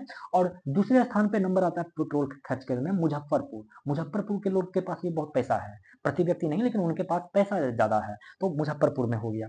अब पेट्रोल की खपत सबसे कम कौन करेगा, तो आप सबसे कम कौन करेगा, तो खुद बताइए। ये वो करेंगे, आप लोग ऐसे याद कर लीजिएगा, जाओ हमारे पास पेट्रोल नहीं है, मेरा बाल बांका नहीं करे। जैसे आप खुद सोचिए कि अगर आप पेट्रोल लेके गाड़ी में चले, अब पेट्रोल बहुत ही हाईली इनफ्लेमेबल होता है, मैंने हल्का सा भी उसको अग्नि के पास में लाएगा वो जल जाएगा। तो अगर आप मोटरसाइकिल लेके निकले पेट्रोल डला के, और एक सिगरेट पी के कोई आपके आसपास में, मतलब बाइक के जहाँ पेट्रोल भराता है वहां पे रख दिया, आपका मोटरसाइकिल उड़ा देगा, नहीं उड़ा देगा, तो आप लोग का बाल बांका दम कबाड़ देगा। लेकिन बांका वाले कहते हैं कि हमारे पास पैसा नहीं है, इस कम है, इसलिए हम लोग पेट्रोल की खपत ज्यादा नहीं करेंगे, इसीलिए क्योंकि हमारा कोई बाल बांका पेट्रोल ज्यादा खर्च नहीं करेंगे, तो मेरा कोई भी बाल बांका नहीं करेगा। तो बस मैंने कहानी छोटा सा ऐसे सुना दिया ताकि आप बांका डिस्ट्रिक्ट याद कर सके पेट्रोल से रिलेट करके, ठीक है। और दूसरे नंबर पे आएगा लखीसराय। मैंने लखीसराय पेट्रोल ज्यादा खर्च करता है बांका से, तो आप लोग याद हो गया पेट्रोल की खपत सबसे कम कौन, बांका। लखीसराय दूसरे नंबर पे। डीजल की खपत कौन, भाई जिसके पास पैसा रहेगा, मैं बार बार बोल रहा हूँ, जिसके पास पैसा रहेगा ना वही डीजल की खपत करेगा। और दूसरे नंबर पे कौन करेगा, शेखपुरा। शेखपुरा वाले बेचारे डीजल का उपयोग बहुत ज्यादा करते हैं, पटना के बाद उन्हीं का नंबर आता है। तो पटना से पूरा डीजल, पेट्रोल की खपत में सबसे ज्यादा पटना मुजफ्फर, प्रति व्यक्ति आय में सबसे ज्यादा पटना बेगूसराय, प्रति व्यक्ति में सबसे कम शिवहर अररिया, प्रति व्यक्ति में सबसे कम शिवहर अररिया।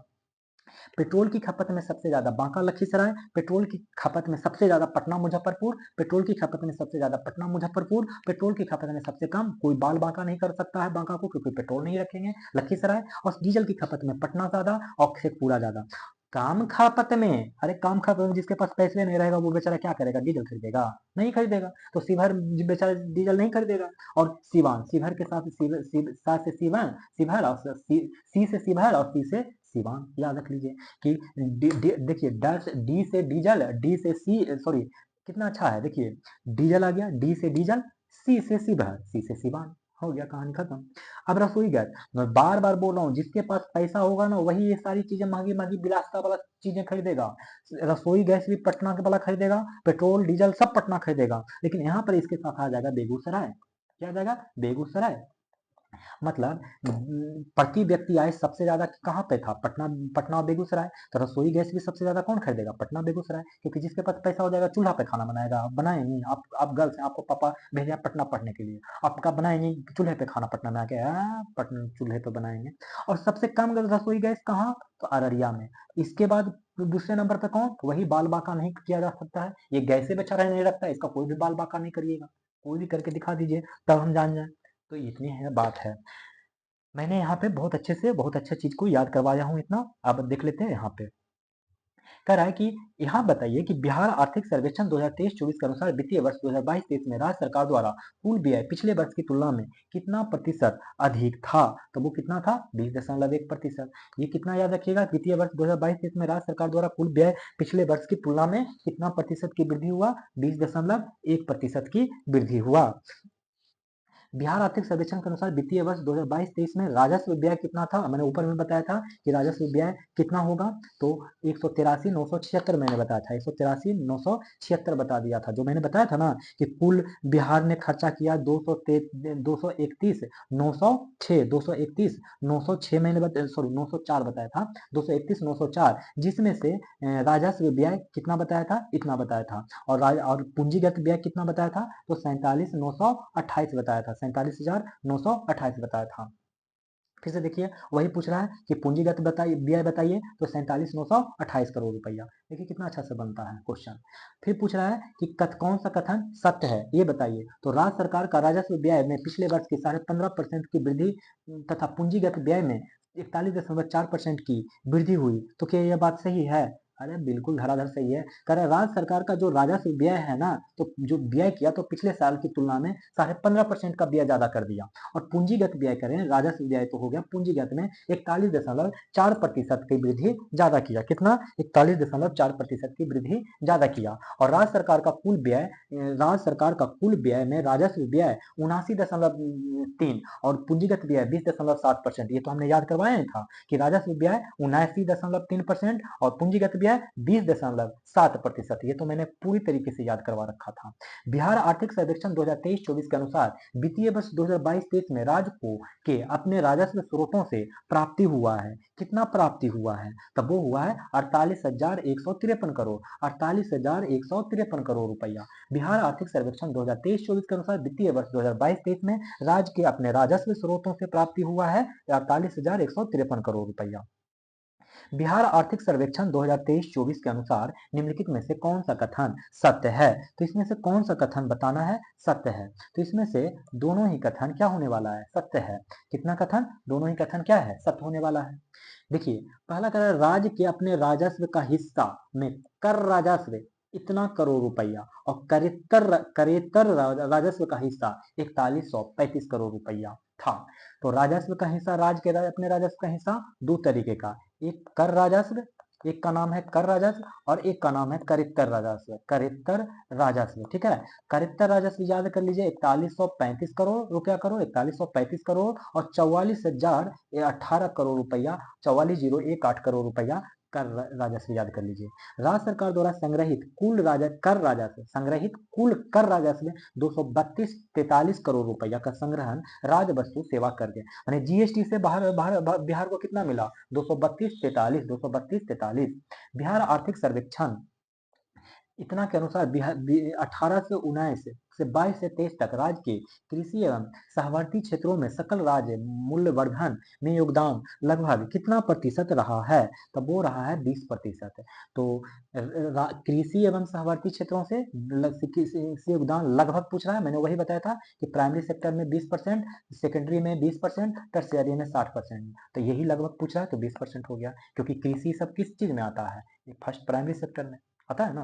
हाँ, यहाँ पर बताइए बिहार आर्थिक सर्वेक्षण 2023-24 के अनुसार वित्तीय वर्ष इतना से इतना तक है, मैंने 1819 से लेके 22-23 तक राज्य के कृषि एवं सहवर्ती क्षेत्रों से सकल राज्यगत मूल्यवर्धन में विभिन्न क्षेत्रों के हिस्से में योगदान के संबंध में कौन सा कथन सत्य है? आप लोग को ये वाला बताना है।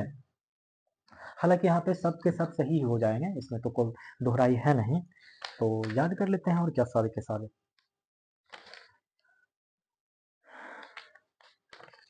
चलिए, तो फसल क्षेत्र में 9.9%, पशुधन में 6.6%, मत्स्य खेत एवं जल कृषि में 1.8%, मतलब मत्स्य में, वानिकी एवं काष्ठ निर्माण में 1.6%। तो वानिकी एवं काष्ठ निर्माण में कितना? 1.6%।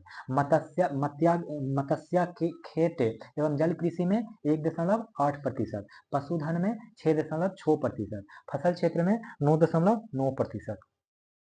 बिहार आर्थिक सर्वेक्षण 2023-24 के अनुसार वित्तीय वर्ष 2021-22 में शुद्ध बुआई क्षेत्र राज्य के कुल भौगोलिक क्षेत्रफल का लगभग कितना प्रतिशत था? तब वो था 54.2%। बिहार आर्थिक सर्वेक्षण 2023-24 के अनुसार वित्तीय वर्ष 2021-22 में शुद्ध बुआई क्षेत्र राज्य के कुल भौगोलिक क्षेत्रफल का लगभग कितना प्रतिशत था? 54.2%। बिहार आर्थिक सर्वेक्षण 2023-24 के अनुसार निम्नलिखित कथनों पर विचार कीजिए, उपयुक्त में से कौन सा कथन गलत है ये बताने कह रहा है। तो चलिए बताइए कि कौन सा कथन गलत है। देखा जाए तो कोई भी कथन गलत नहीं है, इसमें से सारे के सारे कथन क्या है? सही है। पहला कह रहा है कि वित्तीय वर्ष 2021-22 में शुद्ध बुआई क्षेत्र 50.7 लाख हेक्टेयर था। कितना था? 50.7 लाख हेक्टेयर था। कितना था? 50.7 लाख हेक्टेयर था।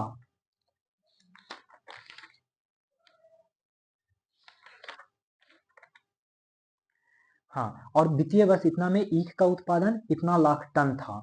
देखिए, वित्तीय वर्ष शुद्ध बुआई क्षेत्र कितना था दोस्तों? तो शुद्ध बुआई क्षेत्र था 50.7 लाख हेक्टेयर।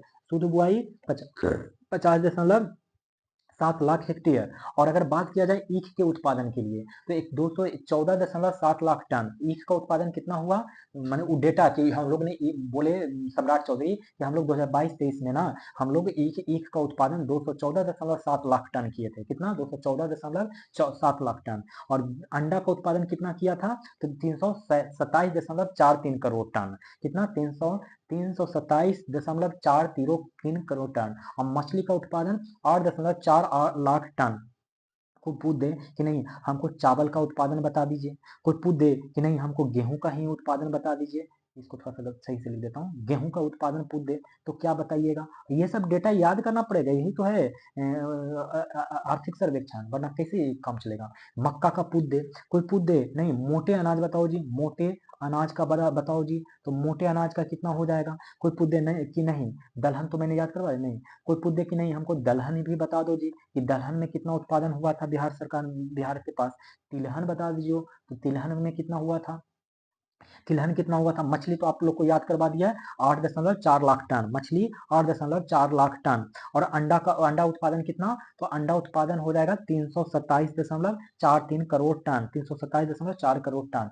दूध भी पूछ सकता है आपसे, क्योंकि दूध भी हमारे राज्य में बहुत ही अच्छा है। और इस प्रकार से टोटल कुल खाद्यान्न के बारे में पूछ देगा, कुल खाद्यान्न बताओ कितना।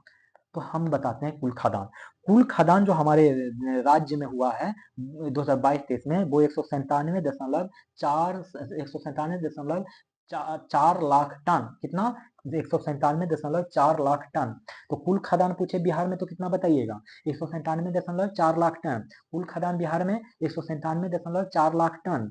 और अगर ईख का उत्पादन पूछे तो 214.76 लाख टन। ईख का उत्पादन 214.7 लाख टन। शुद्ध बुआई क्षेत्र कितना है? 50.7 लाख हेक्टेयर। शुद्ध बुआई 50.7 लाख हेक्टेयर। और ईख का उत्पादन 214.7 लाख टन। कुल खाद्यान्न 197.4 लाख टन। और अंडा का उत्पादन पूछे तो 327.43 करोड़ टन। अंडा का उत्पादन 327.43 करोड़ टन। मछली का उत्पादन 8.4 लाख टन। मछली का उत्पादन 8.4 लाख टन। अब याद करिए चावल का उत्पादन 78-72.79 टन। 78-72.9 हजार टन। हजार, ये हजार में आएगा, हजार टन में। तो कहाँ हजार है, कहाँ लाख है, कहाँ करोड़ है, देख लीजिएगा। चावल का 78-72.9 हजार टन।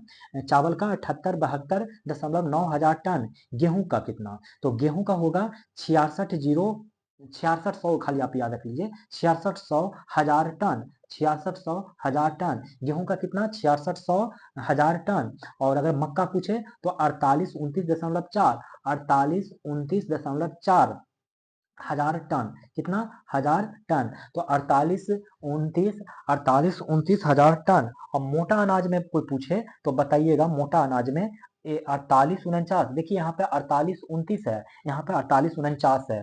तो 48-29 मक्का, मक्का भी मोटा अनाज में आता है।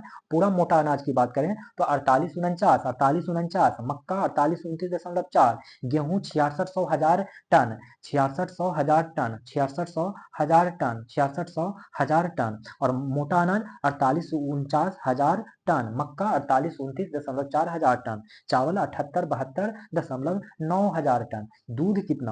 तो दूध के लिए आप लोग को याद रखना है 125.03 लाख टन। दूध के लिए कितना? 125.03 लाख टन। दलहन के लिए कोई पूछे तो 414,000 टन, 414,000 टन, 414,000 टन दलहन के लिए। तिलहन के लिए 139.6 हजार टन, 139,000, 139,000 टन, 414,000 टन। दलहन 414, तिलहन 139.6 हजार टन। दलहन 414, तिलहन 139.6 हजार टन। ये सब डेटा आप लोग को याद रखना होगा, अभी जितना मैंने बताया है।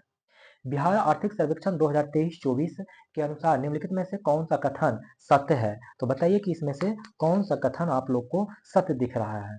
हमको तो सब कथन सत्य दिख रहा है कि जो नई पर्यटन नीति आया है 2023 से 28 अवधि के लिए लागू की गई है। तो नई पर्यटन नीति कब के लिए लागू किया गया है? तो 2023 से 2028 अवधि के लिए। वर्ष 2022 में बिहार में 254.17 लाख पर्यटक आए। तो याद रख लीजिए कि 2022 में बिहार में कितना पर्यटन आया? तो 254.17 लाख पर्यटक, 254.17 लाख पर्यटक आया है। और नई पर्यटन नीति 2023 से 2028 की अवधि के लिए लागू किया गया। राज्य सरकार द्वारा पर्यटन के लिए वर्ष 2022-23 में बजटीय आवंटन 490 करोड़ रुपया किया गया, जो पिछले 5 वर्षों से 5.8 गुना था। कितना था? 5.8 गुना था। ठीक है, 5.8 गुना ज्यादा है। बजटीय आवंटन 490 करोड़ रुपए किया गया, जो पिछले 5 वर्षों से 5.8 गुना ज्यादा है। बिहार आर्थिक सर्वेक्षण के तहत बिहार के किस उद्योग के लिए चतुर्थ कृषि रोड मैप 2023-28 के तहत प्रोत्साहन कार्यक्रम का क्रियान्वयन कर रही है? तब वो है गुड़ के लिए। बिहार आर्थिक सर्वेक्षण 2023-24 के तहत बिहार में किस उद्योग के लिए चतुर्थ कृषि रोड मैप के तहत प्रोत्साहन कार्यक्रम का क्रियान्वयन कर रही है? गुड़ के लिए। सर्वाधिक श्रम शक्ति सर्वेक्षण 2022-23 के अनुसार बिहार में श्रम शक्ति सहभागिता दर कुल आबादी का कितना प्रतिशत है? तो कुल आबादी का कितना प्रतिशत है दोस्तों? तो वो 50.9%, 50.9%। सर्वाधिक श्रम शक्ति सर्वेक्षण 2022-23 के अनुसार बिहार में श्रम शक्ति सहभागिता दर कुल आबादी का कितना प्रतिशत? 50.9%।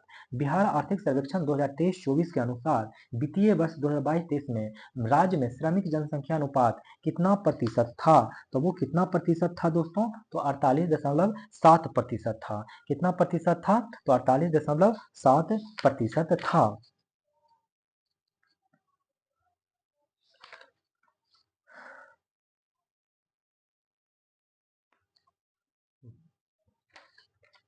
तो इसमें से आप लोग को कुछ बताता हूं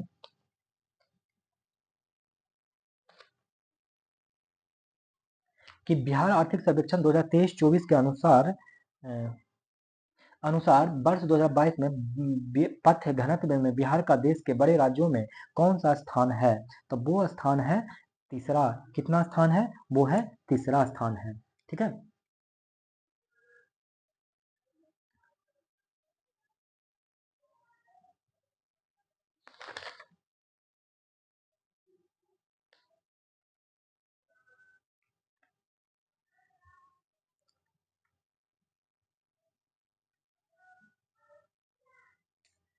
अगला क्वेश्चन देख लेते हैं हम लोग। इसमें एक चीज यहाँ पे थोड़ा सा याद करो, रुक जाइए, थोड़ा सा कुछ और पढ़ा लेता हूँ उसके बाद। वित्तीय वर्ष 2025 ई शासन के क्षेत्र में बिहार राज्य को निम्नलिखित में से कौन सा पुरस्कार मिला? तो ई छात्र किसके ई शासन के क्षेत्र में क्या कौन सा पुरस्कार मिला वो देख के बताइए। तब वो है सभी सभी चीज को मिला। ठीक है, ई शासन के क्षेत्र में।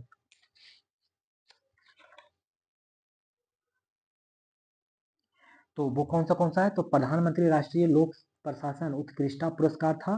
प्रधानमंत्री राष्ट्रीय लोक प्रशासन उत्कृष्टता पुरस्कार, फिर डिजिटल इंडिया पुरस्कार, फिर डिजिटल इंडिया पुरस्कार, फिर CSI निहिलेंट ई गवर्नेंस अवार्ड, फिर राष्ट्रीय कौशल विकास एवं नियोजित ई शासन पुरस्कार, राष्ट्रीय कौशल विकास एवं नियोजिता ई शासन पुरस्कार, प्रधानमंत्री राष्ट्रीय लोक प्रशासन उत्कृष्टता पुरस्कार, डिजिटल इंडिया पुरस्कार, CSI निहिलेंट ई गवर्नेंस अवार्ड, राष्ट्रीय कौशल विकास एवं नियोजिता ई शासन पुरस्कार, ये सब दिए गए। बिहार आर्थिक सर्वेक्षण 2023-24 के अनुसार वित्तीय वर्ष ऊर्जा की प्राप्ति प्रति व्यक्ति खपत कितनी दर्ज की गई? तो वो दर्ज की गई 329 किलो वाट आवर। कितना? 329 किलो वाट आवर। बिहार आर्थिक सर्वेक्षण 2023-24 के अनुसार वित्तीय वर्ष 2021-22 में ऊर्जा की प्रति व्यक्ति खपत कितनी दर्ज की गई? 329 किलो वाट। कितना? 329 किलो वाट खपत की गई। बिहार आर्थिक सर्वेक्षण 2023-24 के अनुसार वित्तीय वर्ष 2021 बिजली का उत्पादन नवीकरणीय स्रोत तथा ताप विद्युत से क्रमशः कितना प्रतिशत हुआ? तो वो हुआ है दोस्तों 31% और 69%। कितना? 31% और 69%। अब ये क्या है मामला देख लीजिए। 69% जो है वो ताप विद्युत से प्राप्त हुआ है और नवीकरणीय स्रोत से 31%। नवीकरणीय स्रोत से 31%, ताप विद्युत से 69%। बिजली प्राप्त हुआ है। यहाँ पर मैं आप लोग को कुछ डेटा और कुछ फैक्ट्स याद करवाता हूँ, फटाफट याद करिए। ठीक है, सबसे पहला फैक्ट तो याद हो जाएगा कि हमारे राज्य में कुल फल का कितना उत्पादन हुआ है, ये बताना है। फिर इस कुल फल में से केला का कितना उत्पादन हुआ है, आम का बता दीजिए, क्योंकि सब ये मैं जो फल लिख रहा हूँ सब इंपॉर्टेंट है। लीची का बता दीजिए, फूल का बता दीजिए, और सब्जी का बता दीजिए कितना उत्पादन हुआ है। अगर कुल फल की बात करें तो 52.3 लाख टन, ये सब देखिए लाख लाख में आएगा, लाख टन में आएगा। तो 52.3 लाख टन। और केला में कितना, तो 20.04 lakh tonne, lakh tonne 20.0 lakh tonne. आम कितना, 17.56 लाख टन, 17.56 लाख टन। और लीची कितना, 3.0 लाख टन, लीची 3.0 लाख टन। और 11.56 हजार टन, हजार टन फूल। और सब्जी की बात करें तो 163.49 लाख टन। आप लोग इसको याद रखिएगा डेटा। कुल फल बिहार में 52.3 लाख टन, 52.3 लाख टन। और केला 20.0 लाख टन, केला 20.04 लाख टन का उत्पादन हुआ है। ठीक है। और बात करें आम का तो 17.56 लाख टन, और लीची का 3.0 लाख टन, और फूल का 11.56 हजार टन, और सब्जी का 163.49 लाख टन। इसको याद रखिएगा क्योंकि ये सब क्वेश्चन पूछे जाते हैं आप लोग से। ठीक है। बिहार में अगर कोई पूछे कि बेरोजगारी दर कितना है तो कितना बताइएगा, आप लोग इसको बता सकते हैं कितना है। एनीवे, हम आपको कुछ चीजें और बताते हैं जो आप लोग याद रखिएगा। हमारे राज्य में ना कुछ अति लघु जल विद्युत परियोजना चल रहा है। अति लघु, मैंने क्या क्या लिख दिया, वो क्या है ना, कुछ लोग एक थी जो बोल रही थी कि आपका राइटिंग बनाइए। देखिए मेरा राइटिंग तो बहुत ही अच्छा है, बट प्रॉब्लम क्या है ना कि जिस मैं टैब में मोबाइल पे बनाता हूँ ये वीडियो, वो मोबाइल में स्क्रीन खराब है, जिस वजह से मैं जो लिखता हूँ वो अच्छे से लिखाता नहीं है। इसी वजह से मेरा राइटिंग खराब हो जाता है। तो ऐसा नहीं है, मेरा राइटिंग थोड़ा ठीक है। एनीवे, मैं कोशिश करता हूँ कि निर्माणधीन, देखिएगा मैं लिखता हूँ हेडिंग निर्माणधीन। देखिए ये उग नहीं रहा है, तब यहाँ पे मैं क्या करूँ, जैसे तैसे चलाना पड़ता है हाथ को। निर्माणधीन अति लघु अति, देखिए लिख ही नहीं रहा, इसलिए आप लोग सुनिए। अति लघु अति लघु जल विद्युत परियोजना, अति लघु जल विद्युत परियोजना। ठीक है, विद्युत परियोजना ये है। और ये सितंबर 2023 में इसको चालू किया गया। तो वो कौन से हैं, तो आप लोग ऐसे याद कर लीजिए कि औरंगाबाद, पहले आप लोग याद कर लीजिए कि औरंगाबाद में कौन से चलाए जा रहे हैं। फिर आप लोग याद कर लीजिए रोहतास में कौन से चलाए जा रहे हैं, कहाँ, रोहतास में। फिर आप लोग याद कर लीजिए कि पश्चिमी चंपारण में कौन से चलाए जा रहे हैं। इतना पहले याद करिए। देखिए, आपको ये नहीं पूछेगा कि औरंगाबाद में चलाया जा रहा है, अब पूछेगा कि औरंगाबाद में जाके बताओ उसके अंदर में जाके। तो एक याद कर लीजिए देहरा, क्या याद कर लीजिएगा, देहरा। और एक याद कर लीजिएगा सिपहा, और एक याद कर लीजिएगा तेजपुरा, तेज तेजपुरा याद कर लीजिएगा। तो औरंगाबाद में देहरा, सिपहा और तेजपुरा, यहाँ पे अति लघु जल विद्युत परियोजना चलाया जा रहा है। ठीक है, देहरा, सिपहा, तेजपुरा। और रोहतास की जब बात करें तो रोहतास में आप 4 याद रखिएगा। अमेठी, अमेठी याद रख लीजिए, अमेठी, नटवार, अमेठी नटवार याद कर लीजिए। और याद कर लीजिए पहरमा, पहरमा। और याद कर लीजिए रामपुर, क्या याद कर लीजिएगा, रामपुर, रामपुर, पहरमा, नटवार, अमेठी याद कर लीजिए। और पश्चिमी चंपारण में याद कर लीजिए बड़वल, बड़वल, बड़वल और मठौली, बड़वल और मठौली याद रख लीजिए। पश्चिमी चंपारण में बड़वल और मठौली।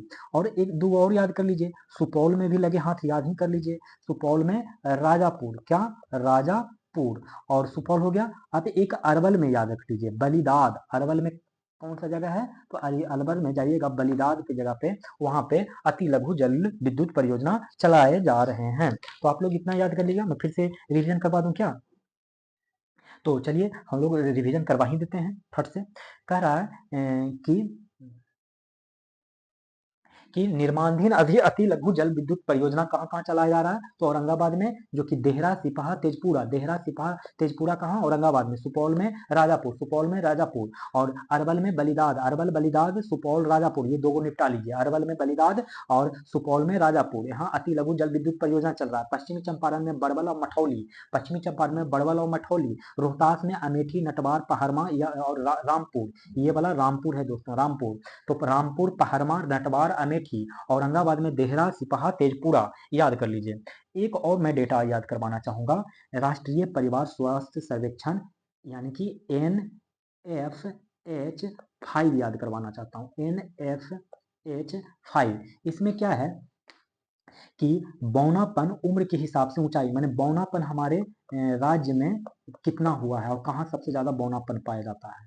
फिर बेस्टिंग, बेस्टिंग का मतलब होता है ऊंचाई के हिसाब से वजन, माने किसके पास वजन कम गया है, तो बौनापन को अंग्रेजी में क्या कहते हैं ये बताइएगा। बेस्टिंग का मतलब ऊंचाई, जिसकी हाइट मतलब जिसका वजन कम गया है, और कम वजन कि किसका कम वजन है, ठीक है, वजन है, उम्र के हिसाब से सब कुछ। और एनीमिया, तो देखिए ये एनीमिया मैंने लिख दिया, ये कम वजन लिख दिया, और ये बेस्टिंग लिख दिया। तो बौनापन में सबसे ज्यादा जो खराब जिला है वो है सीतामढ़ी, कौन सा है, सीतामढ़ी। और दूसरे नंबर पे क्या है, मैं इसको थोड़ा सा क्लियरली करके ही लिख देता हूँ, नहीं तो गड़बड़ा जाएगा मामला।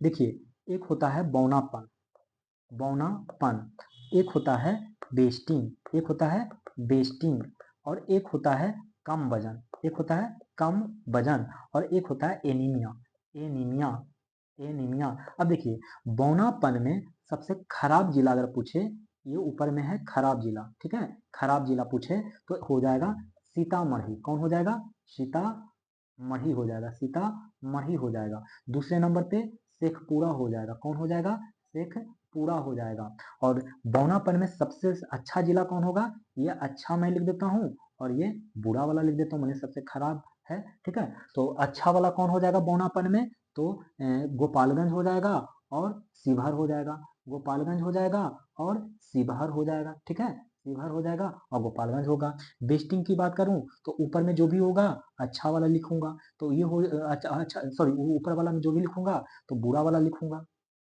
है ना। तो ये बुरा जिला कौन सा है, माने खराब जिला कौन सा है, तो अरवल हो जाएगा और जहानाबाद हो जाएगा, अरवल हो जाएगा, माने यहाँ हल्के हल्के हो जाते हैं सब लोग, जहानाबाद, जहानाबाद हो जाएगा। और बेस्टिंग में सबसे अच्छा जिला को बात करूं तो पश्चिमी चंपारण, चंपारण और फिर सीतामढ़ी हो जाएगा, पश्चिमी चंपारण और सीतामढ़ी हो जाएगा बेस्टिंग में। कम वजन की बात करें तो अरवल हो जाएगा और खराब में, और जहानाबाद हो जाएगा, अरवल और जहानाबाद में। देखिए एक ही चीज है, बेस्टिंग में भी और इसमें भी, और इसमें भी सेम गोपालगंज और पश्चिमी चंपारण हो जाएगा। गोपालगंज अच्छा जिला है कम वजन में, और चंपारण भी है, चंपारण पश्चिमी चंपारण, ठीक है, पश्चिमी चंपारण।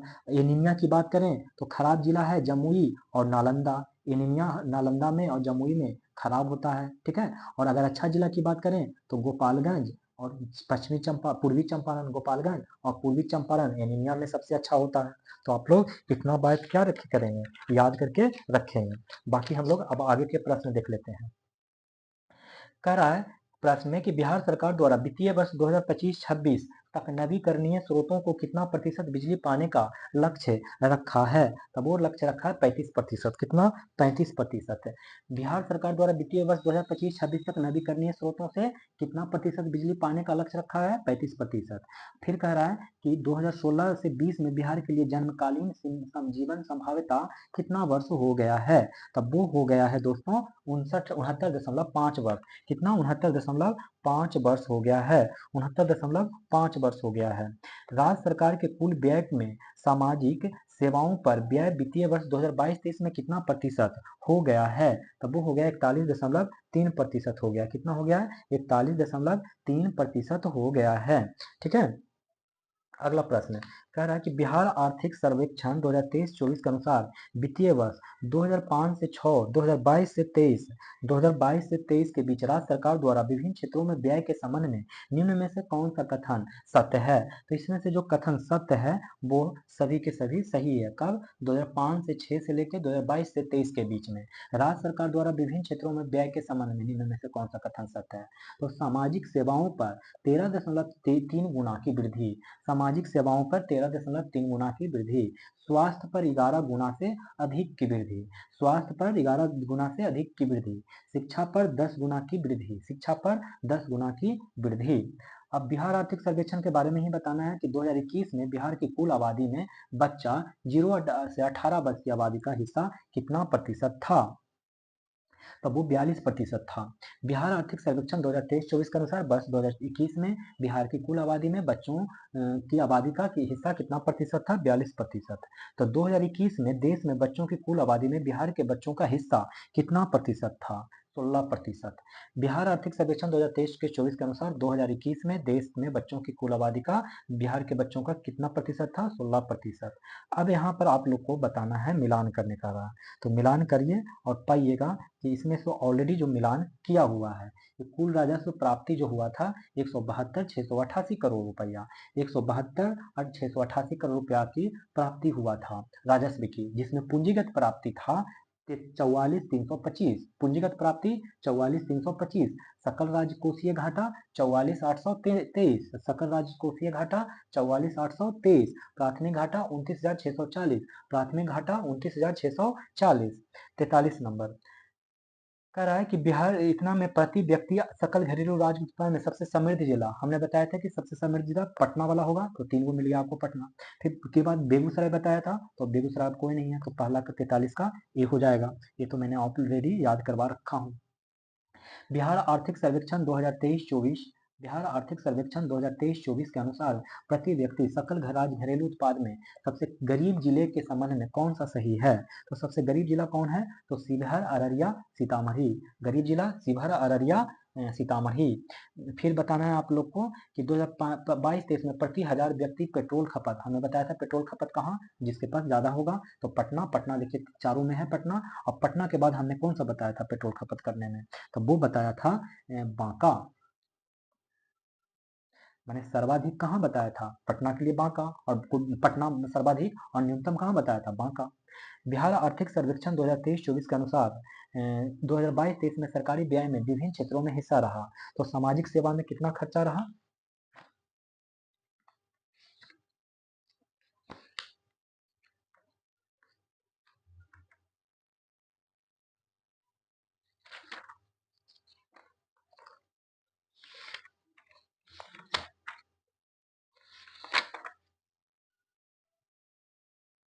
हाँ, तो सामाजिक सेवा में कितना खर्चा रहा? तो 38.19%। कितना? 38.1%। सामाजिक सेवा में 38.1, सामान्य सेवा में 24.2, समान सेवा में 24.2, सामाजिक सेवा में 38.1%, और आर्थिक सेवा में 17.1%, आर्थिक सेवा में 17.1%। अब बताना आप लोग को कि 2021-22 में बिहार में स्रोत बार सकल सिंचित क्षेत्र के संबंध में कौन सुमेलित है? तो इसमें से सारा का सारा क्या है? सुमेलित है। माने नलकूप हमारे राज्य में 61.1%, तालाब 2.2%, नलकूप 61.1%, तालाब 2.2%, नहरें 31%, नहरें कितना है? 31%। 48 में देख लीजिए, कह रहा है कि वित्तीय वर्ष 2022-23 में चावल के उत्पादन तथा उत्पादकता में क्रमशः किस जिले का स्थान प्रथम है? तो वो जो प्रथम है वो है रोहतास। रोहतास माने चावल, चावल के उत्पादन में रोहतास, और चावल के उत्पादन में भी रोहतास, और उत्पादकता में भी रोहतास, माने उत्पादन में भी रोहतास और उत्पादकता में भी रोहतास। अच्छा, ये उत्पादन और उत्पादकता समझ में आता है कि नहीं? बता देता हूँ।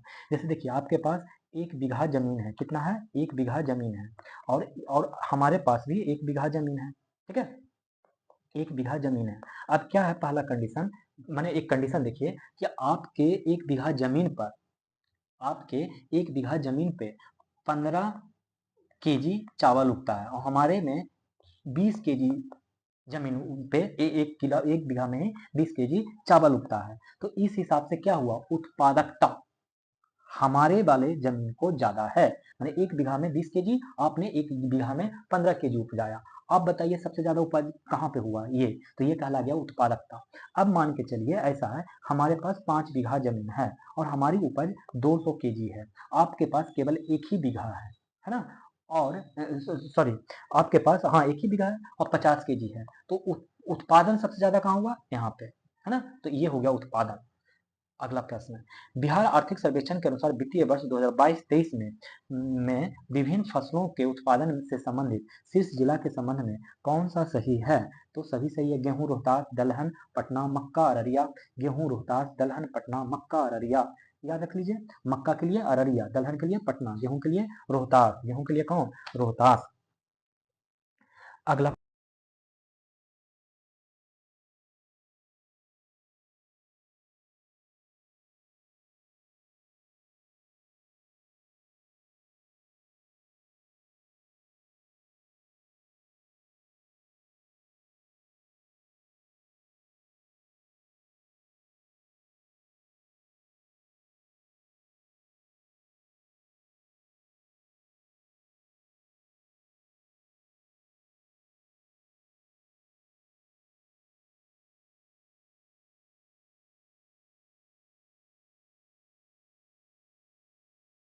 हम लोग आज देखेंगे बिहार बजट।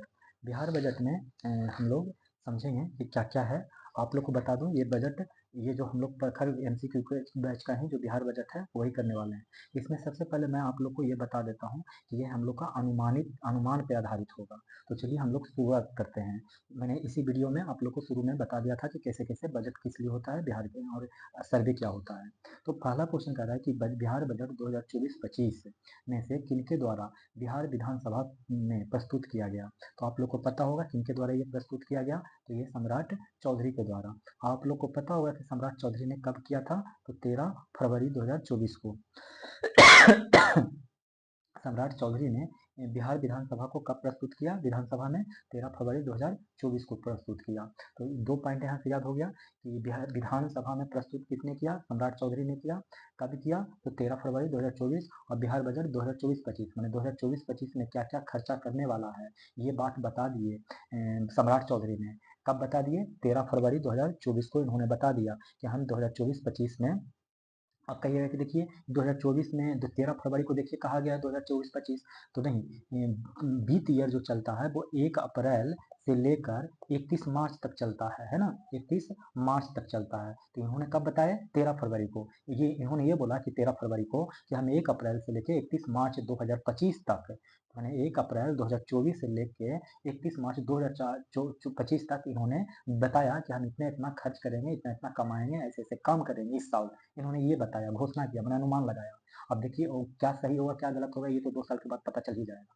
फिलहाल उसी के बारे में हम लोग पढ़ेंगे। तो तीसरा क्वेश्चन पढ़ेंगे कि बिहार सरकार द्वारा 2024-25 के लिए कितनी धनराशि का बजट पेश किया है। तो इस धनराशि को तो आप लोग याद कर लीजिए, 2,78,725.72 करोड़ रुपया, 2,78,725.72 करोड़ रुपया, 278, दम याद कर लीजिए, 278,725, 278,725.72 करोड़ रुपया, 278,725, इतने लाख, इतना करोड़ रुपए का बजट पेश किया।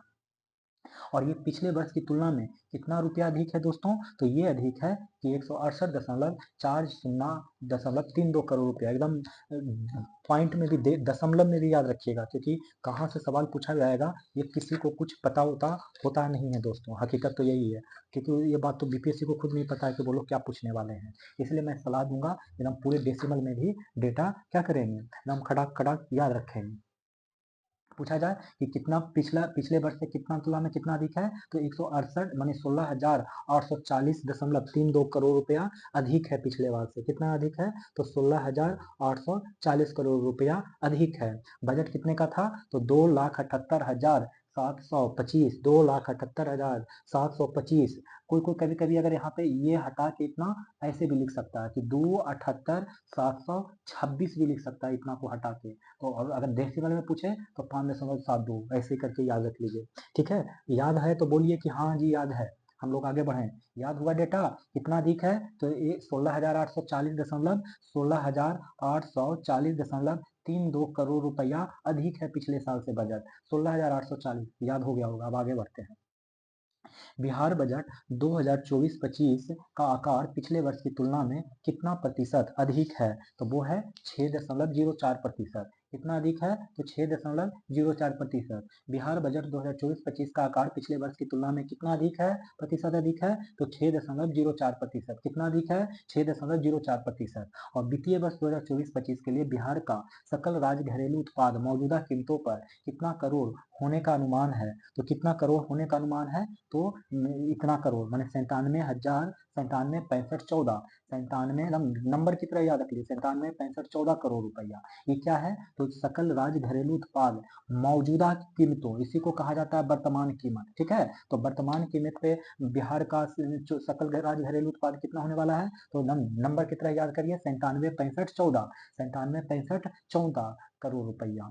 वित्तीय वर्ष 2024-25 के लिए बिहार का सकल राज्य घरेलू उत्पाद मौजूदा कीमतों पर पिछले वर्ष की तुलना में कितना प्रतिशत की वृद्धि हुई है? तो ये वृद्धि हुई है 13.5% की। कितना वृद्धि हुआ है? तो 13.5% की वृद्धि हुआ है। कितना प्रतिशत वृद्धि दोस्तों? 13.5% की वृद्धि। किसमें? तो बिहार का सकल राज्य घरेलू उत्पाद में मौजूदा कीमत पर पिछले वर्ष की तुलना में कितना वृद्धि हुआ है मौजूदा कीमत पे? इसी को वर्तमान कीमत बोलते हैं। तो 13.5% की वृद्धि।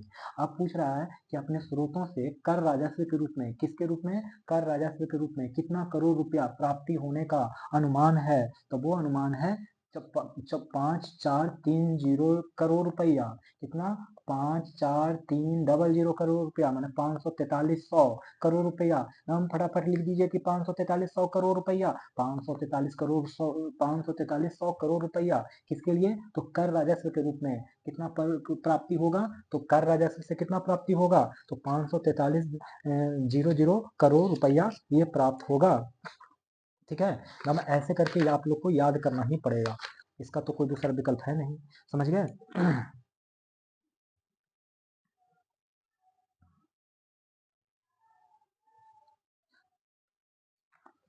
अगला प्रश्न हम लोग देखेंगे। अगला प्रश्न कह रहा है कि 8 नंबर हो गया। 9 नंबर में कह रहा है कि वित्तीय वर्ष 2024-25 में राज्य के अपने स्रोतों से कर राजस्व के रूप में प्राप्ति पिछले वर्ष की तुलना में कितना करोड़ रुपया अधिक है? तो वो है 4599.95 करोड़। इसको कभी कभी 4600 करोड़ रुपया भी दिया जा सकता है, तो कंफ्यूज मत करिएगा, ये दोनों ही डेटा याद रख लीजिए। 4599.95 रुपया करोड़ रुपया और 4600 करोड़ रुपया। किस लिए? तो अपने स्रोतों से कर राजस्व के रूप में प्राप्ति पिछले वर्ष की तुलना में कितना करोड़ रुपया अधिक है? तो 4600 करोड़ रुपया अधिक है।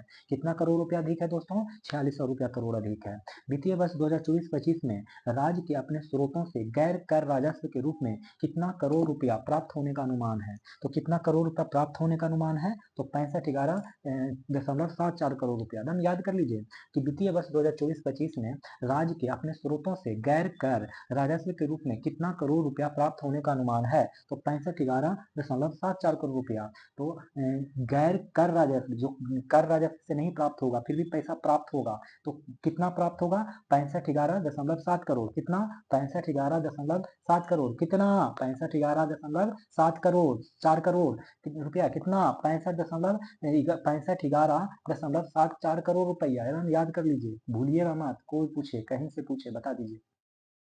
राज्य को अपने स्रोतों से गैर कर राजस्व के रूप में प्राप्ति पिछले वर्ष की तुलना में कितना करोड़ रुपया अधिक है? तो ये कितना करोड़ रुपया अधिक है? तो 814.12 करोड़ रुपया। कितना? 814.12 करोड़ रुपया अधिक है पिछले वर्ष की तुलना में। गैर कर राजस्व के रूप में प्राप्ति जो बिहार को हुआ है वो 814.12 करोड़ रुपया अधिक हुआ है।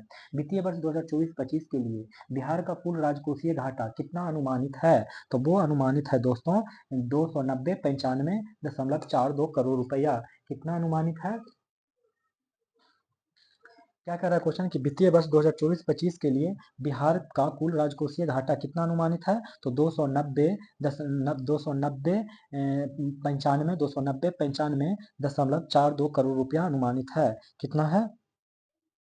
तो 290 95.42 करोड़ रुपया किसके लिए है? तो कुल राजकोषीय घाटा कितना अनुमानित है कि हम बोला है, सम्राट चौधरी ने बोले हैं कि हम 290 95.42 करोड़ रुपया का घाटा सहने वाले हैं। फिर ये कह रहा है कि आत्मनिर्भर बिहार 7 निश्चय 2 के अंतर्गत विभिन्न विभागों के कुल बजट का प्रावधान कितने रुपए का किया गया है? तब वो किया गया है 50-40 करोड़ रुपए का। कितने का किया गया है? तो 50-40 रुपए का, करोड़ रुपए का। वित्तीय वर्ष 2024-25 में आत्मनिर्भर आत्मनिर्भर बिहार 7 निश्चय 2 आत्मनिर्भर बिहार 7 निश्चय 2 आत्मनिर्भर बिहार 7 निश्चय 2 के अंतर्गत विभिन्न विभागों के लिए कुल बजट का प्रावधान 50-40 करोड़ रुपया, 50-40 करोड़ रुपया, 50-40 करोड़ रुपया, ठीक है, 50-40 करोड़ रुपया। वित्तीय वर्ष 2024-25 में कुल राजस्व व्यय कितना करोड़ रुपया अनुमानित है? तो वो अनुमानित है 22,500 22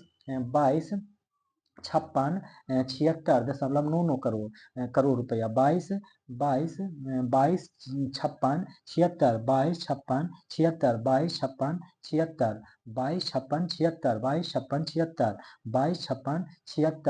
76 करोड़, 22 56 देखिए, 22 56 76 करोड़ रुपया। कुल राजस्व व्यय कुल राजस्व व्यय कितना करोड़ रुपया है अनुमान लगाया गया है? तो 22 56 76.9 करोड़ रुपया। कितना? 22 56 76.9 करोड़ रुपया। एकदम याद रखिए क्योंकि ये सब क्वेश्चन बनने वाले हैं।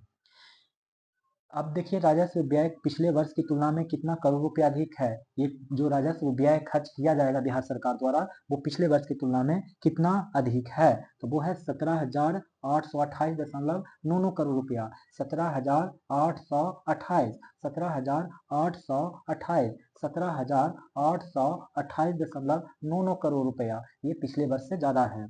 अब पूछ रहा है कि पूंजीगत बताइए कितना करोड़ रुपया का अनुमान लगाया गया है। तो यह अनुमान लगाया गया है 53,530,408.72 करोड़ रुपया, मतलब 53,048.72 करोड़ रुपया। कितना पूंजीगत व्यय है? तो हम लिख दीजिए 530,408.72 करोड़ रुपया। कितना? हम फटाफट लिख दीजिए 530,408.72, एकदम दिलो दिमाग में लिख लीजिए। 530,448.72 करोड़ रुपया पूंजीगत व्यय है। कितना पूंजीगत व्यय है? तो 530,48.7 करोड़ रुपया। बताना है कि जो राजस्व व्यय है तो कुल अनुमानित व्यय का कितना प्रतिशत है? तो वो है 80.97%।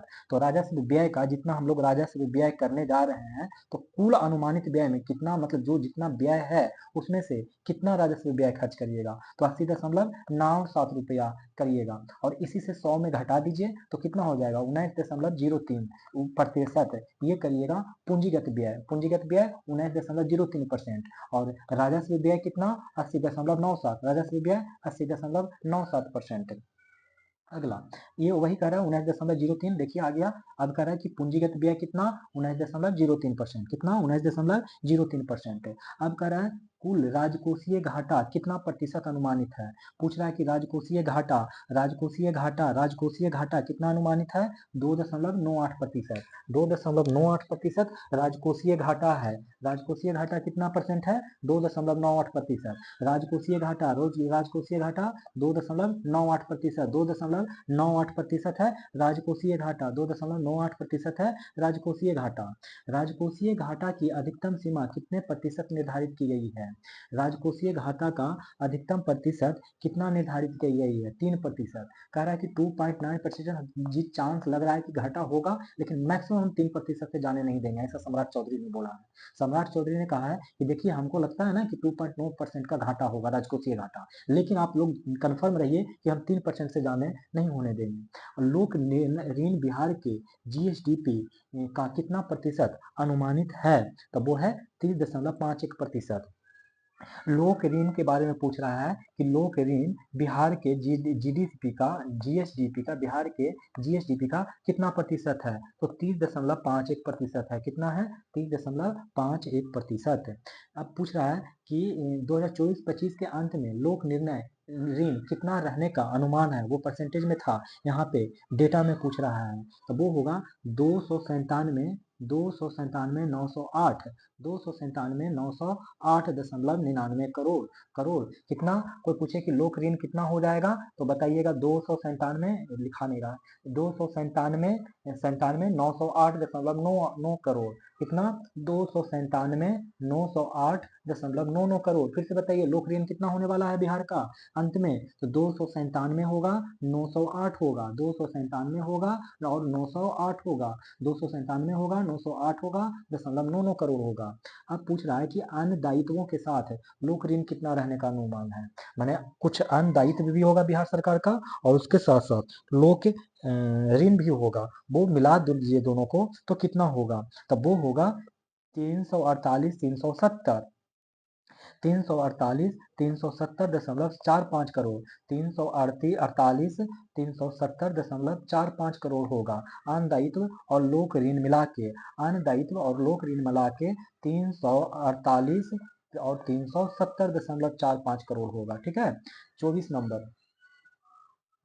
अब देखिए कह रहा है कि वित्तीय वर्ष 2024-25 के अंत में अन्य दायित्वों के साथ लोक ऋण बिहार के जीएसडीपी का कितना प्रतिशत अनुमानित है, तो वो अनुमानित है 35.67 करोड़। कितना है, 35.67 करोड़। वित्तीय वर्ष 2024-25 के अंत में अन्य दायित्वों के साथ लोक ऋण बिहार के जीएसडीपी सकल राज्य घरेलू उत्पाद का कितना प्रतिशत अनुमानित है, तो है वो है 35.67%। कितना है, 35.67%। वित्तीय वर्ष 2024-25 में कुल राजस्व प्राप्तियां कितने करोड़ रुपया अनुमानित है, तो वो अनुमानित है 22 67 98.40 करोड़ रुपया। कितना है, वित्तीय वर्ष 2024-25 में कुल राजस्व प्राप्तियां कितने करोड़ रुपया की अनुमानित है, तो 22 67 करोड़ रुपया। तो कुल राजस्व प्राप्तियां का कितना अनुमान है, तो 22 67 98.40 करोड़ रुपया। 26 नंबर कह रहा है कि वित्तीय वर्ष 2024-25 में अनुमानित कुल राजस्व प्राप्तियां पिछले वर्ष की तुलना में कितना प्रतिशत है, तो वो है 6%। कितना है, कुल राजस्व की प्राप्तियां पिछले वर्ष की तुलना में कितना प्रतिशत अधिक है, तो 6% अधिक है। अब पूछ रहा है कुल राजस्व बचत कितना करोड़ रुपया रहने का अनुमान है, तो बोल रहा है कि राजस्व बचत कितना प्रतिशत, कितना करोड़ रुपया रहने का अनुमान है, तो वो अनुमान है दोस्तों 1121, राजस्व बचत 1121.41 करोड़ रुपया होगा। राजस्व बचत कितना होगा, तो 1121.41 करोड़ रुपया होगा। 28 नंबर देख लीजिए, और ये जो राजस्व बचत है वो जीएसटीपी का कितना प्रतिशत है, तो वो है 0.11%, 0.11%। ये वित्तीय वर्ष जो 2024-25 है तो उसके लिए कुल राजस्व बचत कितना है, तो जीएसडीपी का है 0.11%। वित्तीय वर्ष 2024-25 में राज्य को केंद्र सरकार से केंद्रीय करों में हिस्से के रूप में कितने करोड़ रुपए का खर्च होने का अनुमान है, तो वो है 11,30,11.92 करोड़ रुपया। कितना है, वित्तीय वर्ष 2024-25 में केंद्र सरकार से केंद्रीय करों में हिस्सा, केंद्रीय करों में हिस्सा के रूप में कितना करोड़ रुपया प्राप्त होने का है, तो 11,30,11.92 करोड़। कितना है, 11,30,11.92 करोड़ रुपया। अब बताना है कि केंद्रीय कर से प्राप्त हिस्से पिछले वर्ष की तुलना में कितने करोड़ रुपया अधिक है, तो वो अधिक है 10,274.66 करोड़ रुपया। कितना है, 10,274.66 करोड़ रुपया। वित्तीय वर्ष 2024-25 में राज्य को केंद्र सरकार से केंद्रीय कर में प्राप्त हिस्से पिछले वर्ष की तुलना में कितना करोड़ रुपया अधिक है, तो 10,274.66 करोड़ रुपया। बिहार बजट के अनुसार वित्तीय वर्ष 2024-25 के पीएम आवास योजना शहरी के लिए कितने करोड़ रुपया अनुमानित है, तो वो कितने करोड़ रुपया की अनुमानित है, तो 2103 करोड़ रुपया। कितना है, 2103 करोड़ रुपया। बिहार बजट के अनुसार वित्तीय वर्ष 2024-25 के पीएम आवास योजना शहरी के लिए कितने करोड़ रुपया अनुमानित है, 2103 करोड़ रुपया। बिहार बजट 2024-25 में स्मार्ट सिटी मिशन के कितने करोड़ रुपया आवंटित किए गए हैं, तब वो आवंटित किए गए हैं 640 करोड़ रुपया। बिहार बजट 2024-25 में स्मार्ट सिटी मिशन के लिए कितने करोड़ रुपया आवंटित किए गए हैं? तो 640 करोड़ रुपया। कितना? 640 करोड़ रुपया। बिहार सरकार द्वारा वित्तीय वर्ष 2024-25 के लिए सस्ती बिजली सब्सिडी हेतु कितने करोड़ रुपया आवंटित किए गए हैं? तो वो आवंटित किए गए हैं 9,000 करोड़ रुपया। बिहार सरकार द्वारा वित्तीय वर्ष 2024-25 के लिए सस्ती बिजली सब्सिडी हेतु कितने करोड़ रुपया आवंटित किए गए हैं? 9,000 करोड़ रुपया। कितना? 9,000 करोड़ रुपया। अब बताना है कि कृषि विभाग द्वारा प्रशासित विभिन्न योजनाओं के तहत सब्सिडी के लिए बिहार सरकार द्वारा वित्तीय वर्ष 2024-25 में कितना करोड़ रुपया आवंटित किया गया है? तब वो आवंटित किया गया है 667 करोड़ रुपया। कितना? 667 करोड़ रुपया। कृषि विभाग द्वारा प्रशासित विभिन्न योजनाओं के तहत सब्सिडी के लिए बिहार सरकार द्वारा वित्तीय वर्ष 2024-25 में कितना करोड़ रुपया आवंटित किया गया है? तो 667 करोड़ रुपया किया गया है। समग्र शिक्षा अभियान के लिए बिहार सरकार द्वारा वित्तीय वर्ष 2024-25 में कितना करोड़ रुपया आवंटित किए गए हैं? तो वो किए गए हैं 145,996 करोड़। 145,96 करोड़। समग्र शिक्षा अभियान के लिए बिहार सरकार द्वारा वित्तीय वर्ष 2024-25 में कितना करोड़ रुपया आवंटित किया गया है? तो 145,96 करोड़। मनरेगा के लिए बिहार सरकार द्वारा वित्तीय वर्ष 2024-25 में कितना करोड़ रुपया आवंटित किए गए हैं? तो वो आवंटित किए गए हैं 5,092 करोड़। कितना? 5,092 करोड़।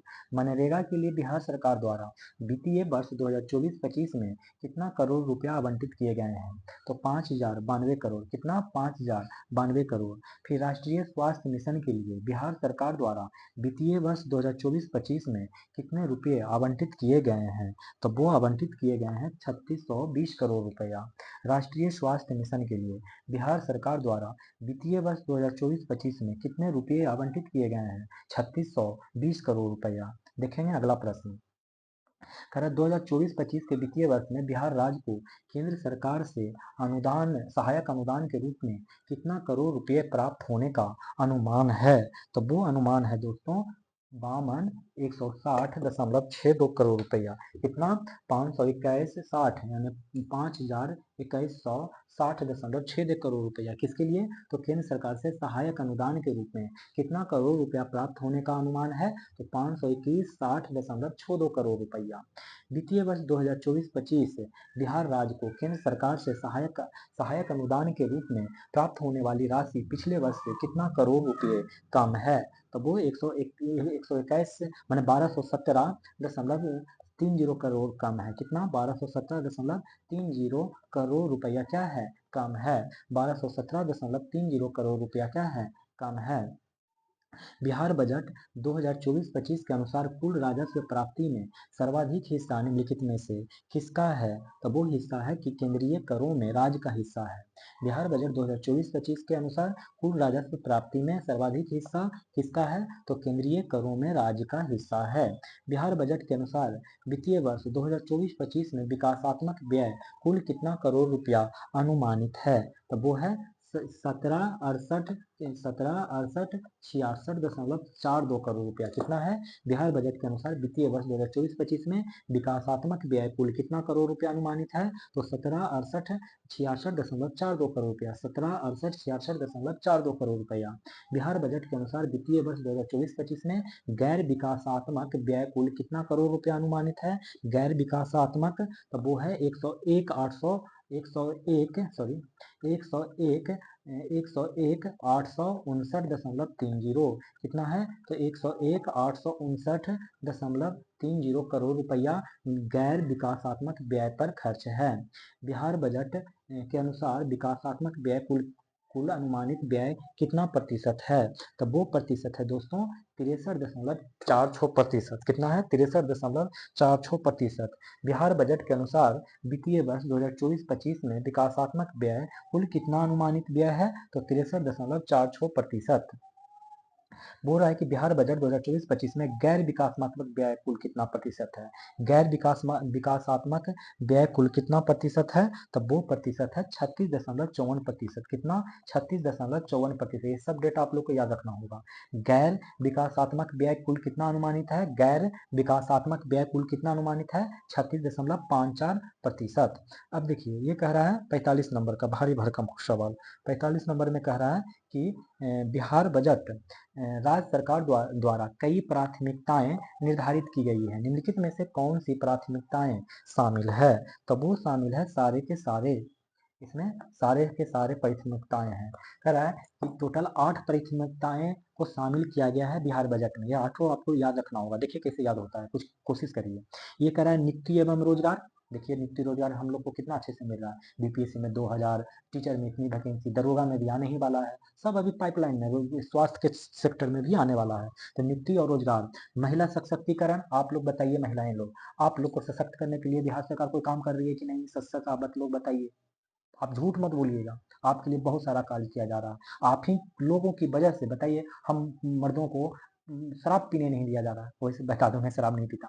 एनीवे, तो महिला सशक्तिकरण के लिए बिहार सरकार बहुत काम कर रही है, और कर ही नहीं रही है इसलिए अपने एजेंडे में भी रखा है। तो नियुक्ति एवं रोजगार, महिला सशक्तिकरण, दो तो अपने याद कर लीजिएगा। और विभिन्न वर्गों का कल्याण। देखिए अभी जाति गणना हुआ है, उसके अनुसार लोगों ने सोचा कि कुछ कुछ वर्गों को कल्याण किया जाए। तो आप लोग समझ गए, विभिन्न वर्गों का कल्याण। मैं बस कहानी को थोड़ा सा ऐसे इधर उधर बोलता हूँ ताकि आप लोग के दिमाग में ये सेट रहे। तो पहले तो आप लोग ये याद कर लीजिए कि बिहार बजट 2024-25 में राज्य सरकार द्वारा कई प्राथमिकताएं निर्धारित की गई है। निम्नलिखित में से कौन सी प्राथमिकताएं शामिल है? तो नियुक्ति और रोजगार जो कि सबको मिल रहा है, विभिन्न वर्गों का कल्याण भी सबको मिल रहा है, महिला सशक्तिकरण भी किया जा रहा है, और स्वास्थ्य क्षेत्र में भी अब देखिए बहुत सारी वैकेंसी आएगा, और स्वास्थ्य क्षेत्र में भी काम किए जा रहे हैं। अब इस स्वास्थ्य क्षेत्र से ये मत सोचिएगा कि सर आप ऐसे कह रहे हैं, जबकि हम सुने हैं कि एनएमसीएच से तो किसी मुर्दे के आंखें गायब हो गया है और वो आंख को चूहा खा गया है।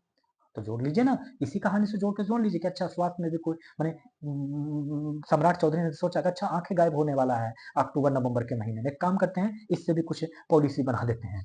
बस याद करने के लिए मैं बोल रहा हूँ, इस तरीके से आपको स्वास्थ्य हो जाएगा। शिक्षा के क्षेत्र, भाई सबको शिक्षा पढ़ा के रोजगार तो तभी ना दीजिएगा जब सबको शिक्षा दीजिएगा। बिना शिक्षा के रोजगार कैसे कोई प्राप्त कर सकता है, जरा बताइए ना।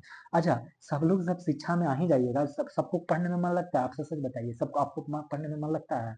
अगर आपको पढ़ने में मन नहीं लगता, आपको भगवान करे कि ऐसा ना हो कि आपको नौकरी ना लगे, लग ही जाए, लेकिन जब नौकरी नहीं लग जाएगा तो कहाँ जाइएगा? घर पे जाइएगा। और घर पे जाइएगा तो क्या करिएगा जी? कृषि करिएगा, ग्रामीण विकास के काम करिएगा, कृषि करिएगा, ग्रामीण विकास करिएगा।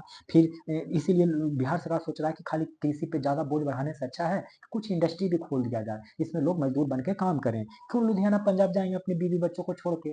पहले वाला जमाना थोड़ी ना है। जैसे एक विदेशिया, ये पूछा जाएगा आप लोग से बिहार स्पेशल में कि विदेशिया क्या है? तो विदेशिया का नृत्य होता है दोस्तों बिहार का। अब ये विदेशिया क्यों नृत्य होता है? क्योंकि बिहार की महिलाएं जब इनके पति विदेश में काम करने चले जाते हैं तब ये विदेशिया डांस किया जाता है। समझ रहे हैं? तो अब बोला जाए कि अब विदेशिया को समाप्त करना है, इसलिए हम लोग को इंडस्ट्री लगाना है बिहार में ही।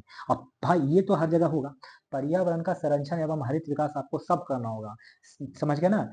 तो ये आप लोग को याद रखिएगा इस तरीके से कहानी के माध्यम से। अब वहाँ पॉइंट वहाँ देखिए जब ऑप्शन आएगा ना, तो मेरा यही सब कहानी आपको हिट करेगा कि सर तो गुस्सा रहे थे, आंख खा गया था एनएमसीएच में किसी मुर्दे का।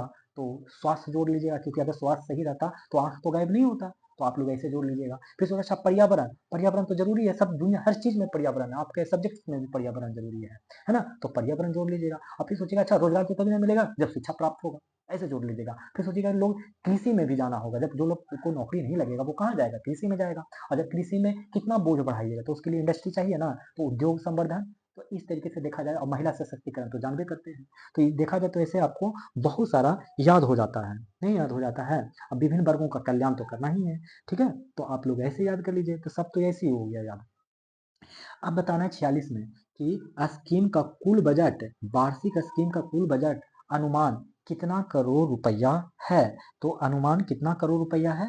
तो 10 कितना, इकाई दहाई सैकड़ा हजार 10,000 लाख, 1 लाख करोड़ रुपया है। किसके लिए भाई? तो वार्षिक स्कीम का कुल बजट कितना है? वार्षिक स्कीम का कुल बजट कितना है? 1 लाख करोड़ रुपया। वार्षिक स्कीम का कुल बजट 1 लाख करोड़ रुपया। 47 का देखते हैं आंसर कि कुल राजस्व प्राप्ति पिछले वर्ष की तुलना में कितना करोड़ अधिक है? तो वो है 144 71 144 71.44 करोड़। कितना? 144 71.44 करोड़ कुल राजस्व प्राप्ति से पिछले वर्ष में इतना अधिक है।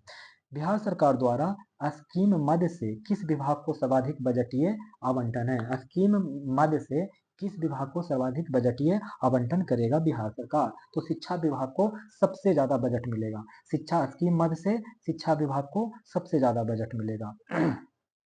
बिहार सरकार द्वारा स्कीम मद, ये स्कीम नहीं होगा, स्कीम मद क्या होगा? स्कीम मद में शिक्षा विभाग को कुल कितना रुपया आवंटित किया जाएगा? तो शिक्षा विभाग को आवंटित जो किए जाएंगे वो किए जाएंगे 22200 35 करोड़। तो कितना किया जाएगा शिक्षा के लिए? तो 22200 35 करोड़ रुपया। ठीक है। वित्तीय वर्ष 2024-25 में बिहार सरकार द्वारा प्रधानमंत्री ग्राम सड़क योजना के लिए कितना करोड़ रुपए का बजटीय आवंटन किया गया? प्रधानमंत्री ग्रामीण सड़क योजना के लिए कितना किया गया है? 2071 करोड़। कितना? 2071 करोड़। कितना? 2071 करोड़, है ना? 2071 करोड़ किसके लिए? ग्राम सड़क योजना के लिए। तो इस तरीके से आप लोग का बिहार का इकोनॉमिक सर्वे और इंडियन बजट खत्म हो जाता है। अब आप लोग को इंडियन का भी आप लोग पढ़ लीजिएगा, इकोनॉमिक सर्वे और इंडियन बजट, ये इसका भी वीडियो हम अवेलेबल करवा देते हैं। तो चलिए, अगर आप लोग को वीडियो पसंद आ रहा हो तो लाइक करें, अगर चैनल पे नए हो तो सब्सक्राइब करें, दोस्तों को भी मेरा चैनल शेयर करें। दोस्तों, आप लोग अच्छे अच्छे कमेंट लिखते हैं तो मुझे बहुत खुशी मिलता है और मुझे बहुत ही मोटिवेशन मिलता, लगता है कि कुछ वीडियो बना ही डालूं। हालांकि मैं इसका सोचा नहीं था बनाने का, लेकिन देखिए आप लोग के अच्छे अच्छे कमेंट आने के बाद मैं वीडियो बना दिया। अच्छे अच्छे कमेंट करते रहिए, मैं वीडियो पूरा बना दूंगा हर सब्जेक्ट्स का। लेकिन अभी तो एग्जाम है ना, तो आप लोग 13 फरवरी तक का, सॉरी 13 दिसंबर का अच्छे से प्रिपरेशन करिए, है ना। फिर मिलते हैं हम लोग का अगले वीडियो में। धन्यवाद।